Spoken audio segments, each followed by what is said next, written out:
What's up, guys? It's your man, Donovan Sharp, and welcome to this special edition of One-on-One with Donovan Sharp. I, of course, am joined by the man, Kevin Samuels. Kevin, listen, man, you landed this morning. You got here to the studio a half an hour ago. How you doing, man? I am well. We got the Red Bull on deck and ready to go. That's the first thing Kevin told me. I said, hey, listen, is there anything you need? Kevin told me, hey, I need Red Bull on deck, so I sent Deb to CVS. And she got a couple of Red Bulls. In case anybody is wondering, I do not have eczema of the arm. I actually got some ink a little earlier today, and so I'm covered in the plastic. I'm supposed to keep this on for 2 hours, so my guess is that I'll probably take this off sometime before dinner. I'm told that your mic is blocking your face, so if you want to lower, you can actually lower the mic all the way down by the arm. There you go, and you can actually extend it out a little bit. There you go. You can actually, you can actually pull it towards you. There we go. Yeah, there you go. Excellent. All right. How does he sound? You good? Yep. All right, cool. Very good. Okay, so shout out to the chat. Shout out to the chat dogs, I think, as other people like to say. So, Kevin, the main reason why, listen, you have absolutely blown up. You've been shot into the stratosphere. And the two words that have put you into the ethos, into mainstream, is high value. How has your life changed since you started talking about high value?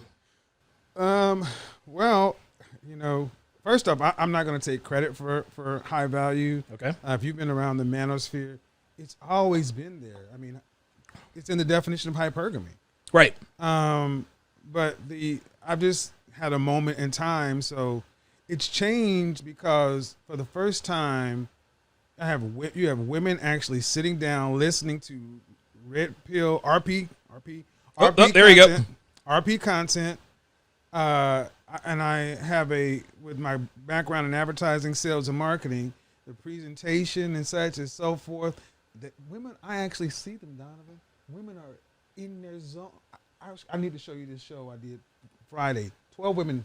I'm being told you need to pull your mic even closer here. So what you can do is, I guess I should have done this. You can actually, you can kind of do it like that. Yeah, there you go. Because when you turn your head, it fades. Oh, there we go. Yeah, there you go. So women are actually putting on dresses. Oh, wow. Glasses of wine, calling it this, and I'm just like, this is the first time this has all kind of happened. So obviously, it's changed my life a lot because I go out in Atlanta and I'm immediately recognized by people who watch the show. Wow. And I can't even imagine. And I'm like, I just got 100,000. What would it be like if you had 1 million? It's a good thing because women are finally hearing it from a man's standpoint, and it feels like I'm going to say that they're doing it for the right reasons, but they're listening. Right. So it's the beginning of a conversation, so it's a good thing. Why are they listening now? Because, listen, man, I've been a part of the Manosphere for over 6 years now. I wrote for Return of Kings, wrote for another website, have had this YouTube channel for God knows how long, and all we've gotten from women in terms of our content is the middle finger. Why are they now listening after years and years of us telling them the same thing? Is it because a well-dressed man is telling them these things? Are there other factors? That doesn't hurt, but I think several things happen. Okay. One, they could not get rid of the Manosphere. They've tried. Yes, they have. Number two, content live streaming has changed the game because it's now visual.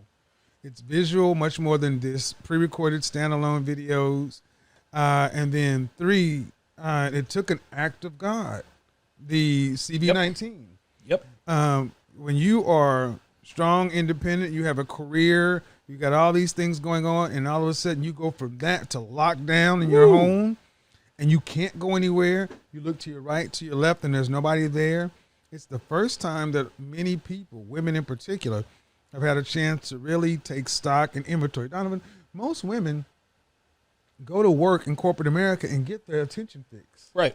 Then they go out with their girlfriends. And I remember taking videos and seeing in Atlanta groups of women just out and about. That stopped. Wow. So they're all at home, and then they're seeing that if I need to go out to the grocery store, I don't have a man that can go out there. I got to go fight, for toilet tissue and Lysol wipes by myself and risk the virus and everything else. So women are feeling vulnerable, and it's gotten to the point that they're like, all right. And it happened at the end of winter. But we knew it was going to. Now we're back in the beginning of fall, and we're going to have flu season in the second round. So women were finally like, okay, I can't do this again. So I think it's just a perfect storm.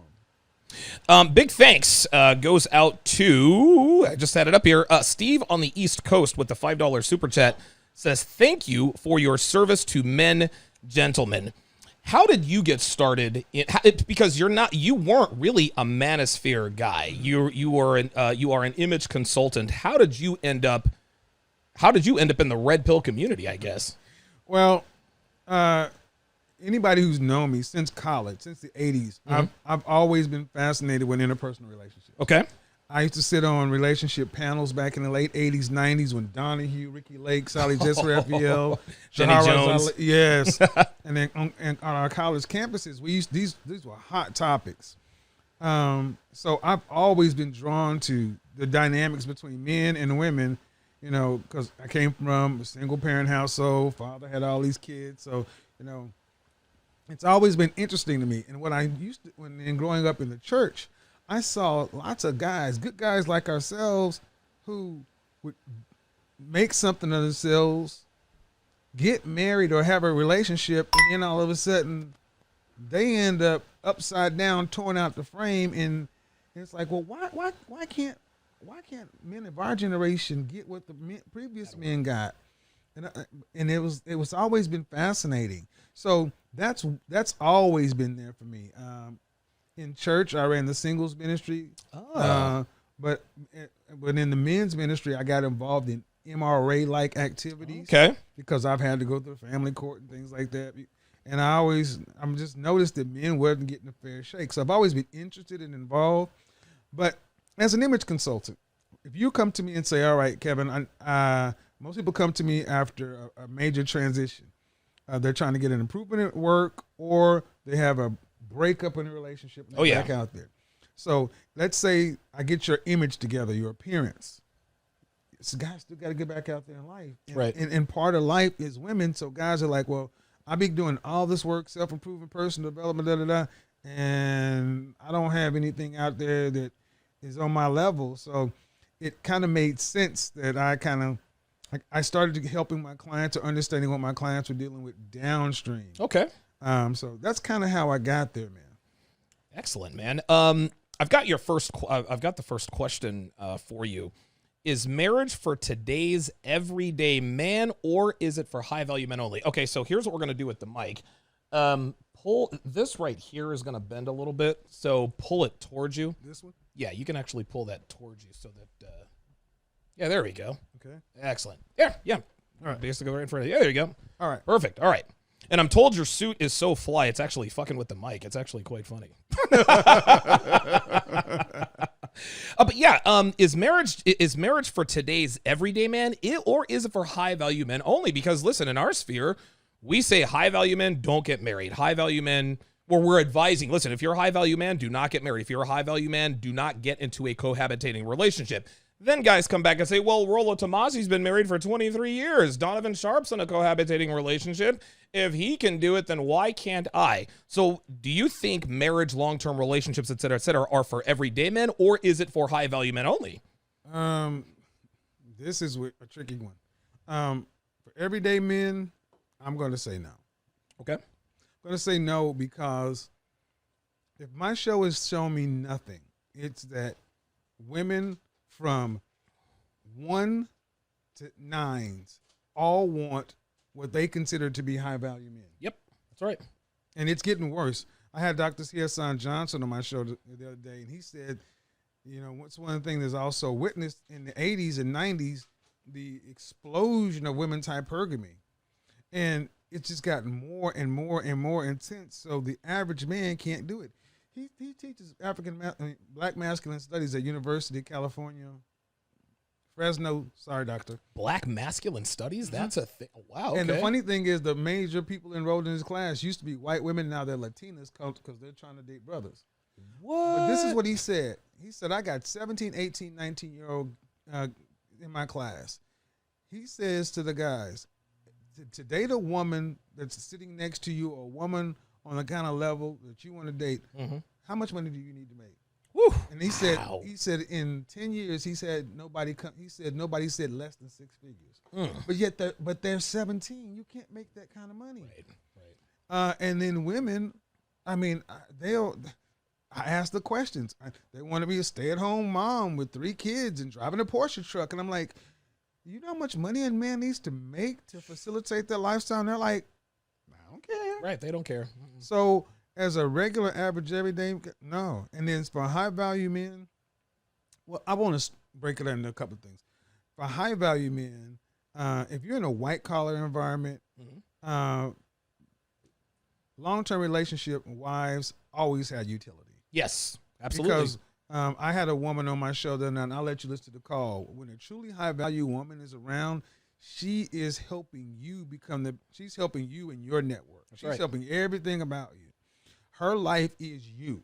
Right. So that is a woman that's totally committed, totally on your platform. But those women are few and far in between. So I would be remiss to act like this high-value thing, which is less than 10% of men possible. Right.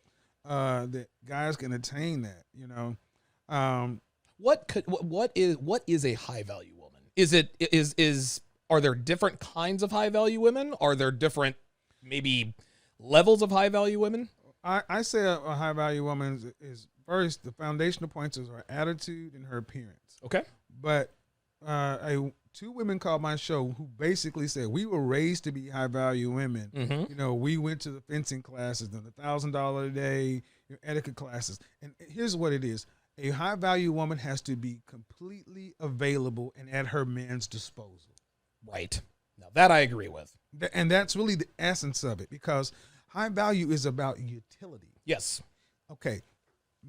Men need a woman to be useful to what they need, not their agenda. That's right. So, we could get out, and that's what I'm kind of starting to do on my channel, starting to have the women understand.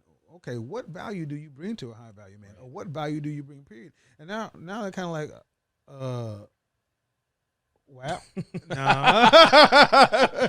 I'll tell you this though, there are a lot of men in our audience who make the egregious mistake of thinking that a complete package, a complete high value woman is just going to find them, right? Oh.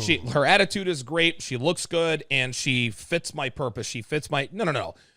The attitude and the way she looks, that is a given. You have to be physically attractive. You absolutely cannot act like a female dog. You have to have a good attitude. You have to be agreeable, all of that stuff. But it's on the man to increase a woman's value. Only a man can increase a woman's value in ways that can help him. Agreed. I'll use myself as an example. When I first got with Devin, I was well aware of the fact that she had years and years of internet marketing experience. She had a very good job with a very good company. And so I'm not saying, listen, when I first met her, I didn't say, you know what, I think I could. No, when I first met Devin, all I was trying to do was fuck. That was it. That's all I was trying to do was get laid. But the more time I spent with her, the more I actually began to like her as a person. Then she took me to Hawaii, and I said, okay, now she's got skin in the game. Right. She told me she was ready for a change, and she ended up proving that over an 18-month period. As our relationship has progressed, she has become more and more involved with things, and now here we are. She works for me. She is the producer of my show. So her value to me is extremely high, but most of that value was given to her by me. I rid her, or supposedly rid her, of the I guess, of the habits and characteristics that put relationships at risk. I let her know. I'm the one that gave her direction. If I were to dump her tomorrow, guess what? She'd go right back to the habits that she was doing before she met me.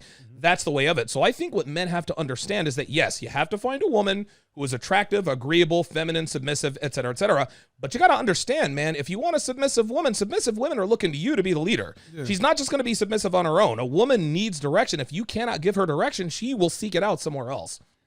Yes, and one of the things I noticed that there's a difference between women who are trained versus women who are groomed. Wow, I never thought about that. And see, the women who are really trained to be high value women or very useful to men come from mothers who teach their daughters that there should never be a period in a woman's life to where she's not under discipline. Okay. Meaning, the scale is discipline. Your body count is discipline. Your network, everything it's a discipline. And the man that's looking for a woman like you will find you, and you'll separate yourself from the other women, and then he can actually groom you to fit his particular needs. So there's the training portion, which many women today don't get. So the grooming portion is really incumbent upon a man to actually say, well, here's my particular situation, and here's what room I need a woman for, and I'm going to groom you to fit that. And she has to be agreeable to just say, I'm at your complete disposal. Use me as you need.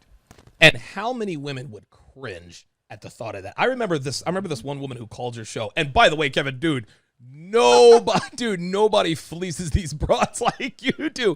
It's weird. It's almost like you're an FBI interrogator crossed with a prosecuting attorney, because you undress these women, and here's the thing, you never tell them what their faults and frailties are. You make them tell on themselves. I've never seen anything like it. Nobody does it like you, man.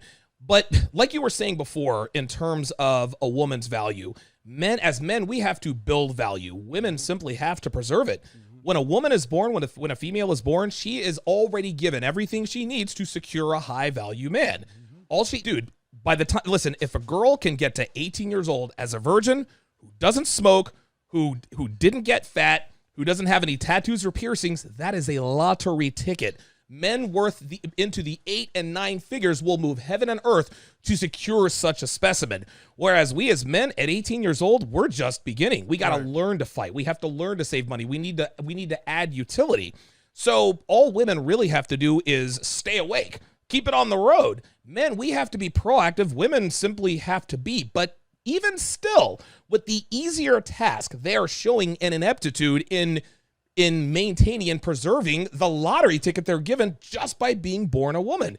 And especially black women. Remember the black woman that called up? You said, are you willing to let the next man in your life discipline your son? And she said, that was it right there. You remember that? I was like, see that? It's almost like, and it's not just black women, it's like women are just trained to be disagreeable from the start, and it's killing them. Well, and like I said, when I cut last night's show up, listening to all the women who call themselves high value, and then contrast it with the 2 women or 3 women who were all Latina, right? And the first woman was a medical doctor. Okay, and she's like, you ladies are talking about you make 6 figures. I make 3 times 6 figures, and I'm not. And she just started, and it was just like the most eloquent 5 minutes, and then I had a woman call in from the DR. And see, the difference is in attitude. A lot of women in the United States or Western countries feel like they're doing men a favor. You're doing us a favor. Yep. I mean, I got women saying they feel like they're an 8 on a scale of 8 out of 10, up there with Beyonce looks, and I'm saying, what? And I'm like, lady, I see you. You're a 5 at best. And I'm being, but when you think of, most women in this country have been made to think of men as disposable, as utilities. And so the notion of actually serving somebody that you think is beneath you, right? It's a hard push. It is. NYKia 31 with the $5 super chat says the 2 hardest working men on YouTube. Dude, you have no idea. You did a show yesterday, didn't you? Yes. Good God. Kevin got exactly 3 hours and 48 minutes of sleep last night, or this morning, if that. Book of Alpharonomy with the $100 super chat says DS and KS for the jumbo combo. If they're not hating, you're not operating. Keep grinding and growing, brothers. Appreciate that. DOA in the house. Yes, sir. Technomage B5, $50 says, I thought I had a BP type relationship when Kevin Samuels pointed out recently, if women are willing to invest in a man in his early years, that's one way she can end up with a high value man. I'm not there, but my status and income are higher than most already. So AWOLT. Listen, very astute observation. Ramil Amur with another $50 super chat. We got 1,000 people in the chat already. I think that's the quickest we've been to 1,000. We have many other 1,173 people watching. Let's go to our next question. Here's another question, and this is an interesting question. This guy wants to know, how can men determine their value in regards to the value spectrum in your view? Do men determine their value, or is that determined by the market? You can gauge your value. Okay. You can gauge your value. You know, when I talk about high value, I give basically 6 parameters that across any time, across any country, across any region, where men have separated themselves from the pack. There's always going to have a money component to it. I don't want to get hung up on that point because it's the broadest measure. Right. And the things about high value, I don't really explicitly say because there's so many things implied.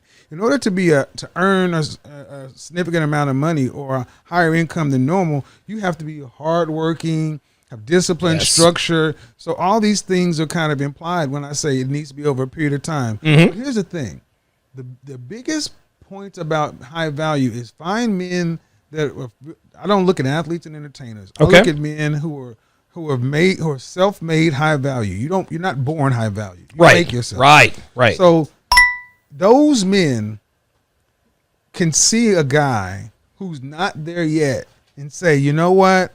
I want to talk to you. They'll kind of pull you into their network because high value men recognize high value potential in other men. Right. So the quickest way to determine your gauge of value, is look at the men around you. Okay. So if the men around you or the men that are drawn to you are not higher value, you got work to do. Sadly, so many guys want to put ourselves there, but the work actually shows the difference. Okay. And here's a good gauge. Write out some people in your area or some people that you know of who you would say are in a high value arena. Okay. Ask, am I on their level? Can we actually be in a room together? Right. Would they see me as a peer? Would they see me as I have peer potential? And kind of go from there. Okay, very good. Andre Hatchett with the $15 super chat. I appreciate that very much. Again, guys, hit the like button, subscribe, comment, and share. I'd like to quickly remind you guys that we have some upcoming guests here at Studio B, including one that I just confirmed today. What is today? Today is Wednesday because bowling night was last night. We have C Boogie and Solo TV 84. They're going to be here this Saturday. We've got Hotep Jesus coming in here on Tuesday. That is going to be an unbelievable show. And Minister Jap, I just confirmed Minister Jap. Everything is booked. He is going to be here next Friday. So we have one hell of a lineup again. Saturday, Solo TV 84 and C Boogie. Tuesday is going to be Hotep Jesus. Then, of course, Minister Jap is going to be here on Friday. Then, of course, Coach Greg Adams on the 14th of November. So listen, man, we have an absolutely stacked lineup. Again, Kevin Samuels is in the building, guys. Again, dude, go to his channel, subscribe, comment, share. Kevin's channel. I remember a few weeks ago, you actually told me, well, you're going to be the first one of us to hit 100,000 subscribers. And just like that, you went right by me. A week later, I was like, Kevin, you were wrong. You're going to freaking do it. It was unbelievable, man. Yeah. We have another question. Says Kevin, I'm an 18-year-old black entrepreneur. I have 2 businesses in high school and working 35 hours a week. What is some advice you would give me in terms of time management and presentation of my character based on apparel? I usually wear jeans, a white tee, and Air Force Ones, but want to bump up my game a bit. For more information, he's 5'11", 160, 12% body fat. So he's in good shape. All right. Jeans, Very good t-shirt, question. and that's fine for casual. You don't want to be trying to walk around in a suit at 18 years old. That's Right. overkill. I would go no further than a button-up. I prefer a long, simple white shirts. Go to Suit Supply, $99 shirt, and get you some simple trousers. Simple trousers, black, gray, blue, and then just wear either boots, double monk strap shoes. There you go. And then you can even grab a sweater that looks like a jacket. So you don't have to feel like you're wearing a sports coat or a blazer. Because at 18 years old, you still need to have fun. You still need to be kind of youthful. You don't want to walk around trying to look like a 40-year-old man at 18. But the main thing is you want to focus on fit. Everything needs to fit. And then, when you wearing that jeans and t-shirt, get your nice little belt. Get your nice belt. A nice little Gucci belt does a lot at 18 years old. What you can do with a Gucci belt and a chain at 18 is incredible. So Maybe go mess around and have him on child support, man. You better quit giving that kind of advice. Robert Steele with the $5 super chat says, great show. Scott Aid just became a member. I greatly appreciate that. Let's go to the next question. This is sort of a multifaceted question. So this is kind of a rapid fire thing. Okay. Are hair parts considered professional? I don't know what a hair part is. Hair part. Oh, a part. Oh, that's what he's talking about. Okay. It's risky. Okay. It's risky depending on how you do it. But in general, Robert Downey Jr. probably does it the best. Yep. But it's still kind of risky. For me, I just do the line. I don't know if that guy's a black guy or a white guy, but It depends on it. Like with us, it's a line with them the part, and it really it can, because you can go Joaquin Phoenix too, and it can look really crazy. oh my God, yeah, Joaquin Phoenix does look crazy. He's a hell of an actor, though. I'll tell you that. Red Bull time. Oh yeah. Let's restock up on the Red Bulls. The next question, it wants to know the best way to incorporate new ties and cufflinks into your style.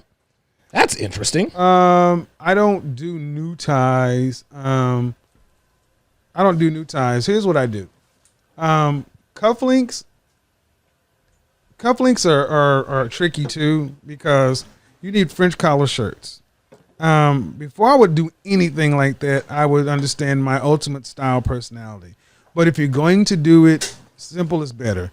Get simple silver or gold, or mother of pearl.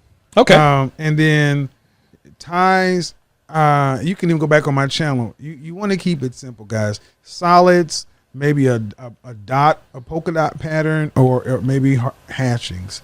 But I'm not a big fan of paisleys and colors and things like that. Why not? Why not Paisley? Is it trying too hard, maybe, or? Well, because if unless your style personality leans prepster, Okay. it doesn't work. Like on my channel, I have videos where I tried all different style personalities, and it doesn't work for me. This is my style personality. Yeah, It's European. It leans European. So even when and it's about a uniform. See, I believe dressing in a uniform thing. When you normally see me, I'm in a pinstripe suit or solids. I've never seen you in. Listen, I firmly believe that you sleep and shower just like that. Like, I can't imagine you in anything else, and that means you're doing it right? It's because it's a uniform. So, Tom Ford, and even Einstein had the uniform theory. If something works for you, wear it. Right. All the time. Right. Why switch? If all black works, if black works for you, wear it. John Wick, Keanu Reeves. Yes. I'll be wearing my John Wick in the fall because that works for me. Okay. All right. And so less is more, guys. Less is more, especially as a man, because it's easier to maintain a solid masculine frame with solid colors, monochrome, and cufflinks and all that. You can easily go overboard with it too. So. Absolutely. Devin says if only that worked for women. Yeah, very, very cute. Ebler, $5 says paying my dues. Karn, $5. Real quick, somebody says that they noticed that I have a sleeve tattoo. I've had the sleeve tattoo for a while, but I got a little bit of it filled in today. So I do not have eczema. This is just the the plastic on my tattoo. Karn with $5 super chat says, Kevin, what are your thoughts or advice on suspenders for bigger guys? That's an interesting question. No. Oh, okay. No. All right. I prefer 3-piece suits and vests. Oh, okay. Because suspenders, what they do is, you got to think of foundations. I mean, think of architecture. Suspenders work well on guys who have broad shoulders, narrow waist, or at least long A rectangle. taper. Yeah, but see, what you'll do with suspenders is they'll accentuate your belly. Ooh, okay. And then if your belly is hanging over your pants, because most guys wear their pants too low, you're wearing it under your belly versus at your natural waist. If you wear suspended your pants at your natural waist, your suspenders will be that long, and they won't look right. Wow. Okay. Look at President William H. Taft, and you'll see what a well-dressed big man looks like. Wow. Okay. Very good. Theo Waff. Almost said Theo Wop. 47 years old, 6 foot, no kids, no debt, no alimony, 2 master's degree, happily RP and single, 10 years, over 25,000 monthly, salary over 4 years in corporate America. If I married or had a long-term relationship, what kind of woman would you recommend? Oh, wow.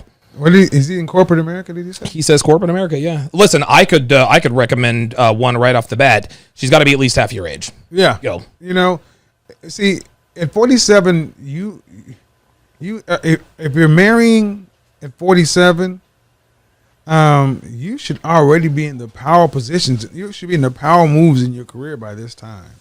So I will look for a woman. You should be marrying for children, if anything. And if you're not marrying for children, There you go. it's going to be particularly hard because a woman that will kind of compliment you is going to have to bring an extensive network. You have to look at a woman's network and her utility to your move through the rest of your career. But younger would actually be better. Yeah, without a doubt. Younger women are, and the reason why we recommend younger women, because of course they're hotter, but another reason is younger women are not as jaded as older women, right? I think that this is what, I love it when older women try to sort of shame older men for dating younger women, like our girl did on Sunday night was an abject disaster. Younger women are just not, listen, man, younger women are just not as jaded. They haven't had as many sausages in them. They're not as jaded. Their attitudes tend to be much better. I mean, that's just for starters. Networking with like-minded men. What is your advice on that? And I'll actually go back. One thing that you said, and this was a very good answer in terms of how can a man determine his value? And never once did you say, well, the kind of women that are around him. And no, it's the kind of high value men that you command respect from. That is what determines your value. Yes. Women are just the perk. So would you tie that in with sort of networking with like-minded men? Here's the thing with networking with men.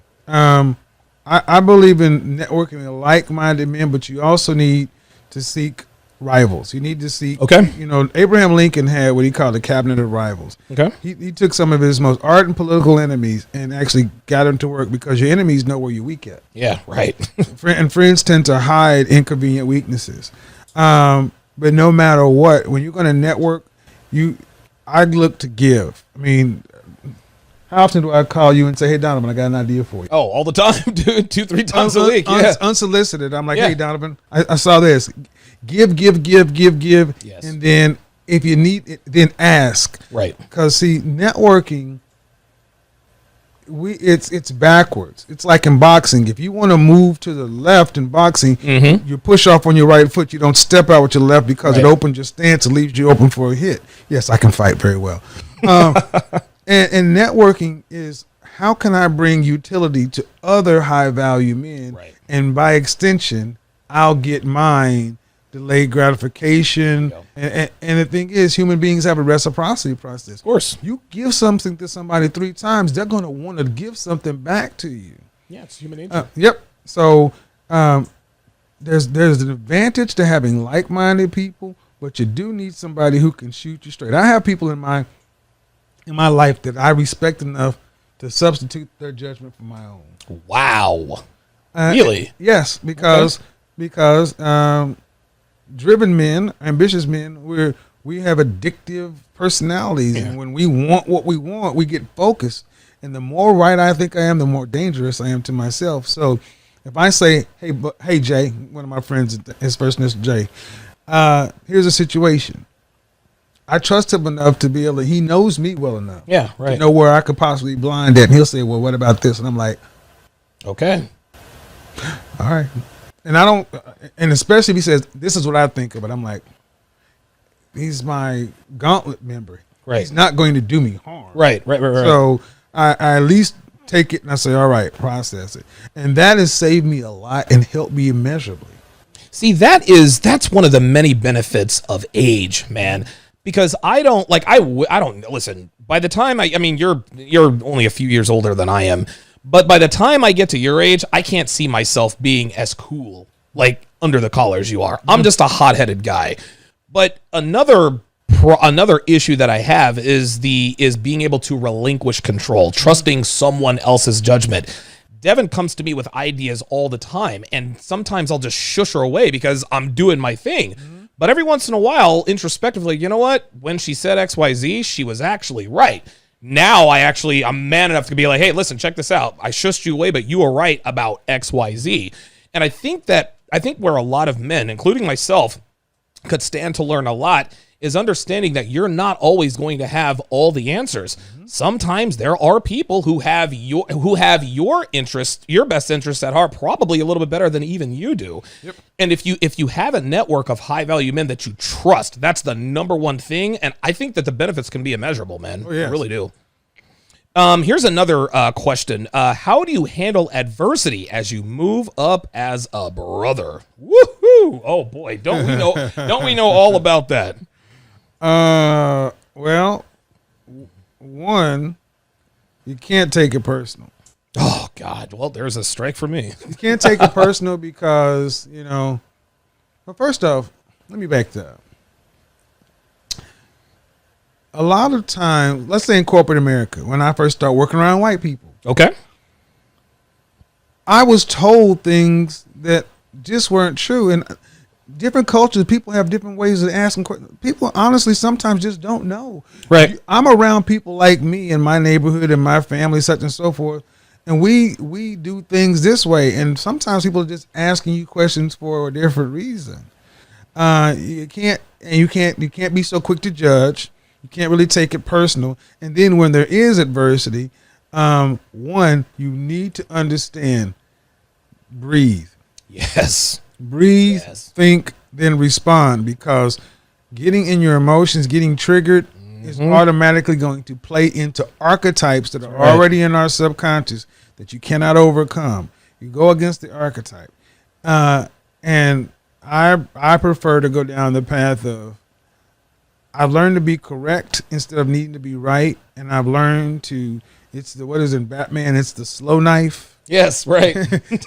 Instead of, because I have a bad, you've seen me get angry on my show. Sure. I've got a temper and you do? Yes. Man, I'm gonna tell you what, you do a very good job at hiding it, man. But I've learned, it's cost me enough to where I've had to learn, all right, meter this back. Here's the thing. The higher up you go in anything, you're asking for problems. You want promotion, you're asking for more problems. You want to be a boss, you're asking to be in charge of 100 more people's problems. All you do is their problems. You're not going to be a boss of somebody to say, I'm a king now, do things. No, I'm working for you. Learning how to be, Gary Vee talks about a mixture of gratitude, empathy, and humility. Yes. And that's one of the biggest things that's helped me is trying to be empathetic, understanding where that's coming from. Now, true adversity is an opportunity as far as I'm concerned, because it's an opportunity for me to show my worth, to prove my work, and also to see where holes are in my game. Maybe I do need to get better at my paperwork. Right. Maybe I need to do this. All right, maybe I'm not as good at this. All right, well, and you just become better. I had a certain dust up with a content creator who shall remain nameless. And I remember, man, and I was going to do a live video response, but you called me and you said, listen, if you're going to do this, you need to do this right. You said, don't go live. He says, because you know about your temper. He said, I'll never forget this as long as I live, man. He said, dude, you literally just told me, listen, got to breathe, jot out your thoughts. He said, I know you're angry. He says, keep a little bit of that anger, but you can't do it live. Do a recorded video. I did the recorded video. Not only did I thrive, because that was actually the beginning of my rapid ascent. And I think not playing into those archetypes, those stereotypical characteristics that we here in the Black Manosphere are known for. I think that if I had bought into that and started talking all crazy, then I probably wouldn't be here. So again, having a trusted confidant to sort of get in your ear and point out your weaknesses. Donovan, you're a hothead. You don't need to be a hothead. You need to cool off and get this done. And I think that probably saved me a lot of time and trouble and money. But the only reason I could do that with you is I had to build up enough credibility with you. Yes. For you to trust me to tell you something. Yep. And that's that whole, hey, Donovan, I see this. Hey, Donovan, let me help you with this. Right. See, we all need people who can help us meter ourselves, become the best version of ourselves. Of course. And because especially if you didn't come from a solid father or whatever, there's a lot of us wanting to prove ourselves. Yeah, right. And, that's why it's this whole I don't beat thing. It's hard to do, but what I realized is the damage that I could do to myself because I have a sharp tongue. Yes, you do. A razor wit, and I have a long memory. I don't, and used for bad, it could just be really bad. And I'm like, well, life has this cyclical pattern that right. Just let it go, and eventually it'll work itself out. And I've had a lot of practices. I've been a bouncer. I've had people spit in my face. I've had all kind of crazy stuff happen. To where, here's the thing. If you ever did have to hear Kevin decided to go off on somebody and he did this or did that, people would be like, Jesus, what did they do? Oh, okay. All right. What did they do for him to go off? It must have been pretty bad. Right. And well, whereas if Donovan goes off on someone, they're like, oh, well, Donovan did it again because Donovan loses his school all the time. Jay All Day, $10 says too much truth being told not to drop cash on it. Appreciate that. Chuck with the $10 super chat. I swear to God, these people put their websites in their names. Says, great show, work over worlds. Red Sings the Blue says, because of Kevin, I started taking my dress game more seriously and upped the cologne game. What was the cologne that you gave me a sample of today? Creed Aventus. Man, God, that stuff smells good, dude. Makes me want to get with my own self. M307 with 5 pounds says, 37-year-old guy in UK, what do you do if you came from poverty and built a high-paying career, but your lifelong friends are still career criminals? Help him out, Kevin. Okay. Well, if you're lifelong friends, you need more friends. There you go. Here's the thing. Don't have success guilt. Right. You can hang out with your friends and watch the local, whatever sports you guys watch. Probably football. Football. Yep. But you're going to still need to go have friends on the level to where you're at because you don't do your friends any favor. Excuse me. You don't do your friends any favors by trying to drag them up to where you are. They don't want that. Be friends with them, but here's something I had to learn in therapy. Detach with love. Wow. Hey, man, I love you. We grew up together. You are who you are. You're not going to change. When we sit around and watch the football game together and drink or whatever, that's great. But I got this over here. Because you got to ask yourself, let's say you had 3 boys. And you're trying to groom these boys into becoming the best versions of themselves and to take over your empire. Do you want them influenced by your buddies? Right. There you go. Yeah, at some point you got to cut them off. Listen, professional athletes and entertainers go through this all the time, man. They come from humble beginnings. They come from the inner city. They're the ones that kept their head on straight. They made it out, but then they keep their hangers on, right? And those are the guys a lot of times that lead to their undoing. Yes. Antoine Walker, Allen Iverson right here in Philadelphia. It's hard to do because they're lifelong friends, but listen, man, being a man involves some very difficult decisions.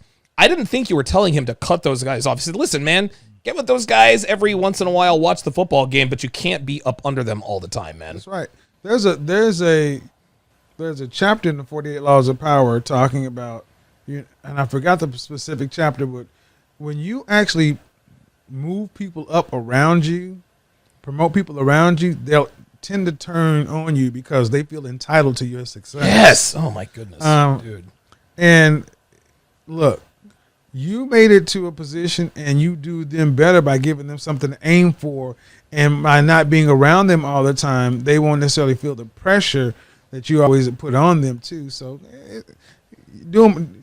enjoy the time you enjoy, but go on. You can always go back home, but don't stay there. All right. Haven't heard that before, but that makes sense. The Marfuki man, $20 says 2 Kings before us. Thank you guys for all you do. The Jimmy ZTT says kudos to both of you for getting me on the path to become a better man. Here's another question. And I've answered this before, but I want to get your take on this. He says, Kevin, how do you explain to other guys learning about the red pill what it means to be a second choice, i.e. a backup plan, backup option, last resort for a woman, and why it's a bad thing for a guy to be a last choice? Also, what is the best way to identify if you are a red pill aware guy? Hey, Kevin, how do I get my woman to fix my plate? That's kind of weird, but okay. Okay, so the first question is I lost the question. That's okay. Learning about the red pill. He wants to know how you explain to other guys that whenever you're with a woman, you're probably her backup plan. You're probably her last choice. Yeah. Yeah, okay. Because you're old. Yep. Because you're old. Because, I mean, unless you got her when you were in high school or in your early 20s, you are the backup. She's not a virgin. Somebody's already imprinted on her. Yep. And she probably could not get with the guy she wanted. And here's the thing, make peace with it. At best, you're going to get 80% of what you want. See, we have these unrealistic ideas about relationships. I have a campaign going on called My Next Ex-Wife. It's tongue-in-cheek. That's great. But it's tongue-in-cheek because it's like, all right, look, when I decide to get with another woman and get rid of my rotation and just do the thing you guys have, I'm going to make me a goddamn deal. Right. I'm going to make me a deal. I'm not trying to fall in love. No Harlequin romance. Look, this is what I need from a woman right now. And I'm not going to be her first choice either because she's as old as she is. Right. And I'm cool with it. See, human beings used to know how to make relationships work. Right. But now we need everything to work. And we need to be in love. Man, forget love. I just need respect. There you go. I need respect, and will you give me my insulin shot and change my diaper when I shit myself? That's all I need. And then if you do that, and especially if you're younger than me, you get access to everything I've made after my family and everybody else. You get a lot. You get a lot in this deal. Right. Right. Now the second part of his question was what? The second part of this question is how to identify if you are a red pill or a man. Can you accept the truth? Yeah, there you go. Can you deal with the truth and accept it for it is? And that is really what the red pill is, in my opinion. Accepting the truth for what it is. 2 plus 2 is 4, no matter how you feel about it. Excellent. Omega Legion with the $5 super chat says if people are going to hinder your growth, then cut them out from the root so it won't grow back. Kevin is smooth as ice and Donovan is hot as fire. It's funny. A lot of us guys are cut from the same cloth, but I think some of us are better at controlling themselves than others. But you know what? Here's the thing. Careful about cutting people off. Yeah, right. Because there was a movie, Jack Nicholson, a line in the movie Hoffa. Ah, that's a very good movie. That's a very good movie. He said, Fitz was like, I'm in. Tell me, Jimmy, why? And then the Danny DeVito character, and then the Jack Nicholson character told Fitz the secret. And the Danny DeVito character said, why did you tell him? He said, when a guy is close to you, you gotta, you can do a lot of things, but you can't slight him. Right. An insult can be forgiven. A punch can be forgiven. Hurt can be forgiven. Yeah. But a slight, that motherfucker's going to hate you for the rest of his life. So you cut guys off especially if you ascend, they feel slighted. Yeah. But if you have, let's say, some hothead friends, well, that's some hothead shit you can have to do. The mafia learned how to use the hitters or the people who do whatever. You can learn how to use. You need security. You need bouncer. You need. You know, Tony Stark had what was the Happy? dude? Yeah. And Happy was everybody put the badge on. Yeah, that's badge right. on. Oh yes. And Happy was happy to be. Ride or die, man. Wow, good point, man. Very good point. Buddy Sattva says, great show, guys. Warren Creed Aventus for years. Girls approach me asking what it is. Oh, shit. I've had a few saying the smell made them want to rip my clothes off. And you just gave me a sample. I think I'm going to go and get a few bottles. What do you think about that, Dev? You want me to wear, you want girls approaching me asking me what it is that I'm wearing? She said, sure. She said, sure. Oh, that's right. We don't have a hot mic for Devin tonight. Might actually be a good thing. E-Blur, another $5 super chat, says, as an alpha who has a lot of attention already, should I get a woman on my arm for the company dinner or do I look better alone? This is right up your alley. You always look better with a hot woman on. Yes, sir. Yes, sir. And we've had several shows on this, and men are judged by the women that they bring. Women are judged by the men they can keep. Yes. So if you have the smoking woman on your arm, that is completely alpha. Listen, having a hot woman on your arm gains the respect of both men and women. Mm-hmm. And this is where hiring an escort is concerned. Mm-hmm. I remember, dude, there are so many things you've said that have just never left me. I remember there was one episode, it was actually the 6th at that point in time, where we are talking about 9s and 10s. And you're like, listen, man, I use 9s and 10s for everything but sex. Like, dude, I can get sex from 9s and 10s anytime I want. No, if I pay for a 9 or 10, I need that respect. I want that prestige. Because a hot woman who is in the company of a man automatically makes him high value in the eyes of other. Mm-hmm. And it doesn't necessarily have to do with her as a whole, but what people think, hey, if attractive women want to be around you, that attracts both men and women. Hey, how do you get attractive women like that? And women say, well, listen, what about him makes this woman want to be around him? Mm-hmm. It's always a business opportunity, man. Always. Let's see. Oh, wait a minute. I lost my place here. Okay. Oh, here's a very good question. This is good. It says, Kevin, can men and women be friends? No. There's a move. Okay. And even at that, no. I mean, especially if they're attracted to, if you're attracted. But see, the thing is, why would you want to be friends with an ugly woman? Right. Look, man, you cannot, especially if you work for yourself, you control the kind of women that are around you. I don't have women around me that are unattractive and who are not feminine, beautiful, and inspirational. They can't be in my presence because me personally, the way I'm set up, I love the company of beautiful women. Once I do what I'm doing with Donovan, I'm going to go spend time with a lot of beautiful women. Damn right. Because as a man, you got to pay to be around me. That's right. Beautiful women pay by being a muse. I'm inspired. Now that's my particular way of thinking. Okay. So. Yeah, you got several. You sent me some pictures of some chicks out there in the NYC that you are waiting to make acquaintance with. Novi2000, $7 says, I have a branding question for Kevin. I am in tech consulting. What does a black suit represent to you in business? That's a very good question. In business, it's not appropriate. It's not a black suit? Well, because black suits are for, let's say, in business, I would look like the help. I would look like the driver or security. God, see, I wouldn't even. Oh my God! Because guess what? They all wear black suits. Oh my God, this is incredible. But because I'm in image, I can wear the black suit because it's appropriate for after 5. It looks like a tuxedo. After what? After 5. So not at work. Not at work. Dude, this is unbelievable. That's why when you asked me about a suit, I said gray. Right. Charcoal gray, because now the reason I wear black is because it's my particular style, personality, and it's my uniform. Right. But when I'm out and about at the mall or the stores, you look around and security's in black and white, and there tends to be a lot of this. The reps used to be in black and white too, but the difference is my suit is custom, so they can little bitty style FX like that. Right. So black suits imply formality. Wow. And no one would ever mistake you for the help. Well, but people do mistake me. Often ask me questions like when I'm out and about. We naturally think men in suits own stuff. So if somebody's in the mall, excuse me, where's so and so? Can you help me here? It doesn't even have to be me. It's just like, well, really? So that's what black signifies in business. Very good. See, I didn't even know that. I had no idea. And it's funny, like when you point certain things out, it's like in my mind, I know that the driver and the waiter and the help Especially are always in Vegas. You have to see. They're all in black, and it never occurred to me why the bosses never wore black. And now I know all these years later. Wow.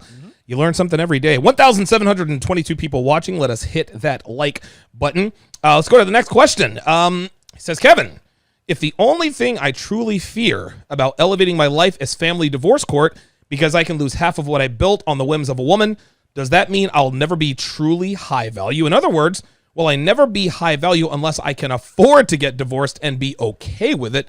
Thank you, Godfather. Man, what a question. So he's asking you, am I only high value if I can afford a divorce? That's very sobering. It's a sobering reminder of today's court system. Jesus.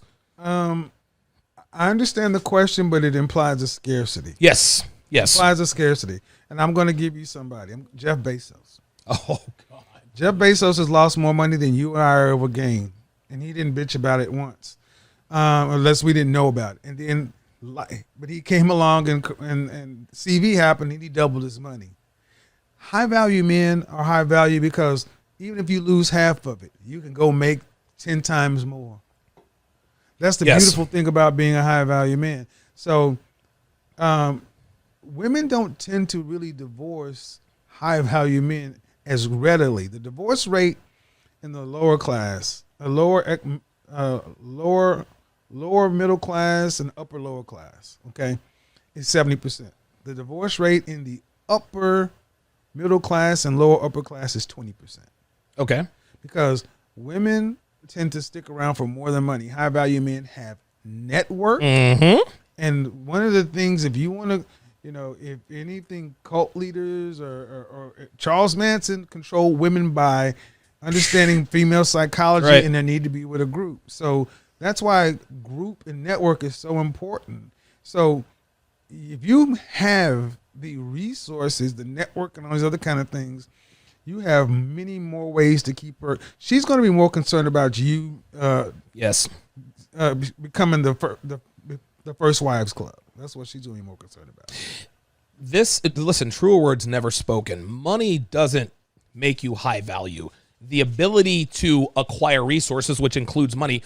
If someone were to snap their fingers, Donovan Sharp loses everything. Guys say all the time, well, you've been with Devin long enough to where if she leaves you, she'd get half your shit. No, she wouldn't. But let's just say that she were. Let's just say that she were to take me for everything I had. In 3 years, I'd have it all back. Yep. Right? Like, that's just how it goes.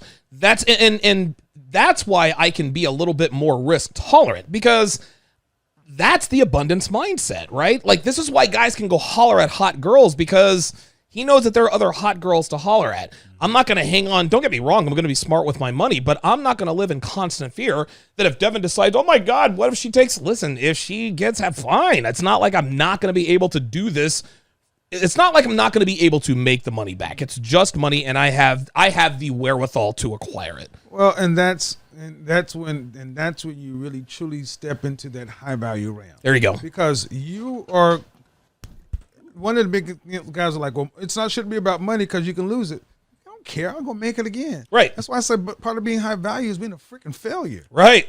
If you haven't failed, you're not high value. You have to fail, take action, change, and have some time in it. And the thing is, you can do it over and over again. So things will always come to guys who are working. Good stuff, man. Big thanks goes out to Novi 2000 with a $5 super chat. Says, to follow up with the black suit question, I am in tech security and work with government. So I want to play on the typical security image. So there you go. There you go. All right, cool. That he answered his own question there. Okay. Oh boy, here's another one. Says, Kevin, why is it that most men fear loss or losing?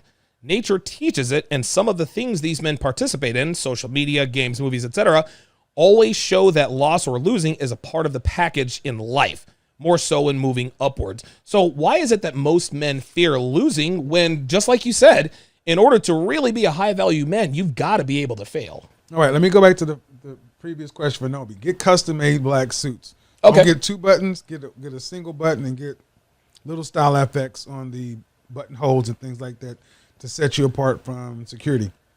Okay. Why do many guys feel lost and losing? Because we've taken competition out. You guys don't compete.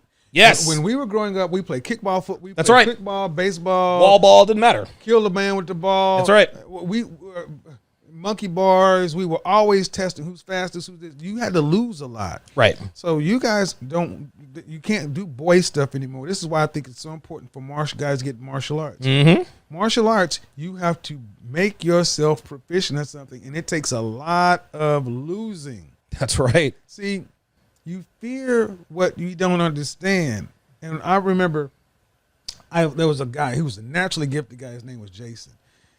I wouldn't fight the white belts. I wanted to fight the guys who were really good. So I'd fight Jason. He was hitting me like 15 times to 1. Damn. I would hit, and he was hitting. He was just pow, pow, pow, pow, 15 to 1. And I mean, it was like, and I said, all right. But every time I lost, I learned something. And eventually it got down to 13 to 1, 11 to 1.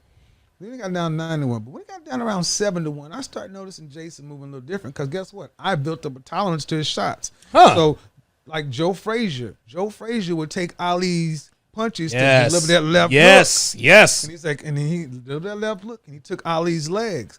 And I told Jason, I was like, you think you've been embarrassing me? I've been learning you. And when I got down to about 3 to 1, we stopped fighting because he realized, like, all right, this hurts too much. It's about to catch me. Well, and the thing is, my chin got stronger. Mm-hmm. My stamina was better. I learned what I could do and what I could not do. And that's really what it comes down to. Guys, you have to have a tolerance of loss. So what in your life do you lose at other than a video game? So Oki MGTOW with the $2 super chat says, please turn up KS's mic, same issue on Pop's vid. You want to know something? I think the reason why people think that there's a volume problem is because I'm loud. I'm always like, I have very large lungs, and I think when I come across, I think it's drowning everyone out. So if I'll tell you what, you can actually stay where you are.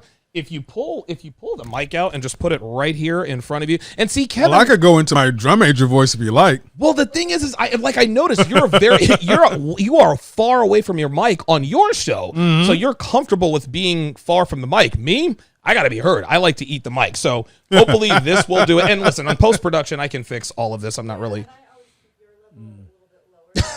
There you go.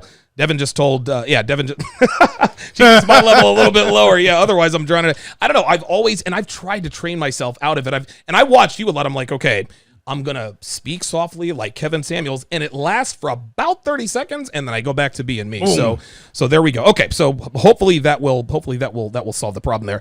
Omega Legion with the $2 super chat says, failure breeds success, but quitting makes you one. Damn. Yes. Karn, $5 says, Kevin, I'm currently working on losing a lot of weight. Should I get a cheaper rack suit or get a tailor suit and taper it down as I shrink? I didn't know that you could adjust suits like that. You can adjust suits only so much. Okay. Here's the thing: you have to adjust the body you have, not the body you want. So, Okay. if you know beyond a shadow of a doubt you've invested in a trainer and you know you're going to be losing a target weight, then yes, go ahead and go to Suit Supply. They have a wide variety of suiting for great value. And then when you hit your target weight, you have an incentive to go get your suits made custom, Suit Supply or wherever else, and then and keep those that way. So you can only adjust a suit maybe a size and a half. And outside of that, the work that it would take to readjust a suit, they might as well make a new one. Okay, good. I didn't know that you could do that. I mean, even if only a little bit, that's, man, I'll tell you what, dude. I learn something every time I have you on the show. This is a good question. It says, Mr. Samuels, what do you think about the rational male Rollo Tomasi? And in your opinion, is Rollo Tomasi a high value man? I don't know. I don't know Rollo personally. I would say beyond a shadow of doubt, he is an extremely useful man. But I don't know his income and things like that. But see, guys, this high value thing. Here we go.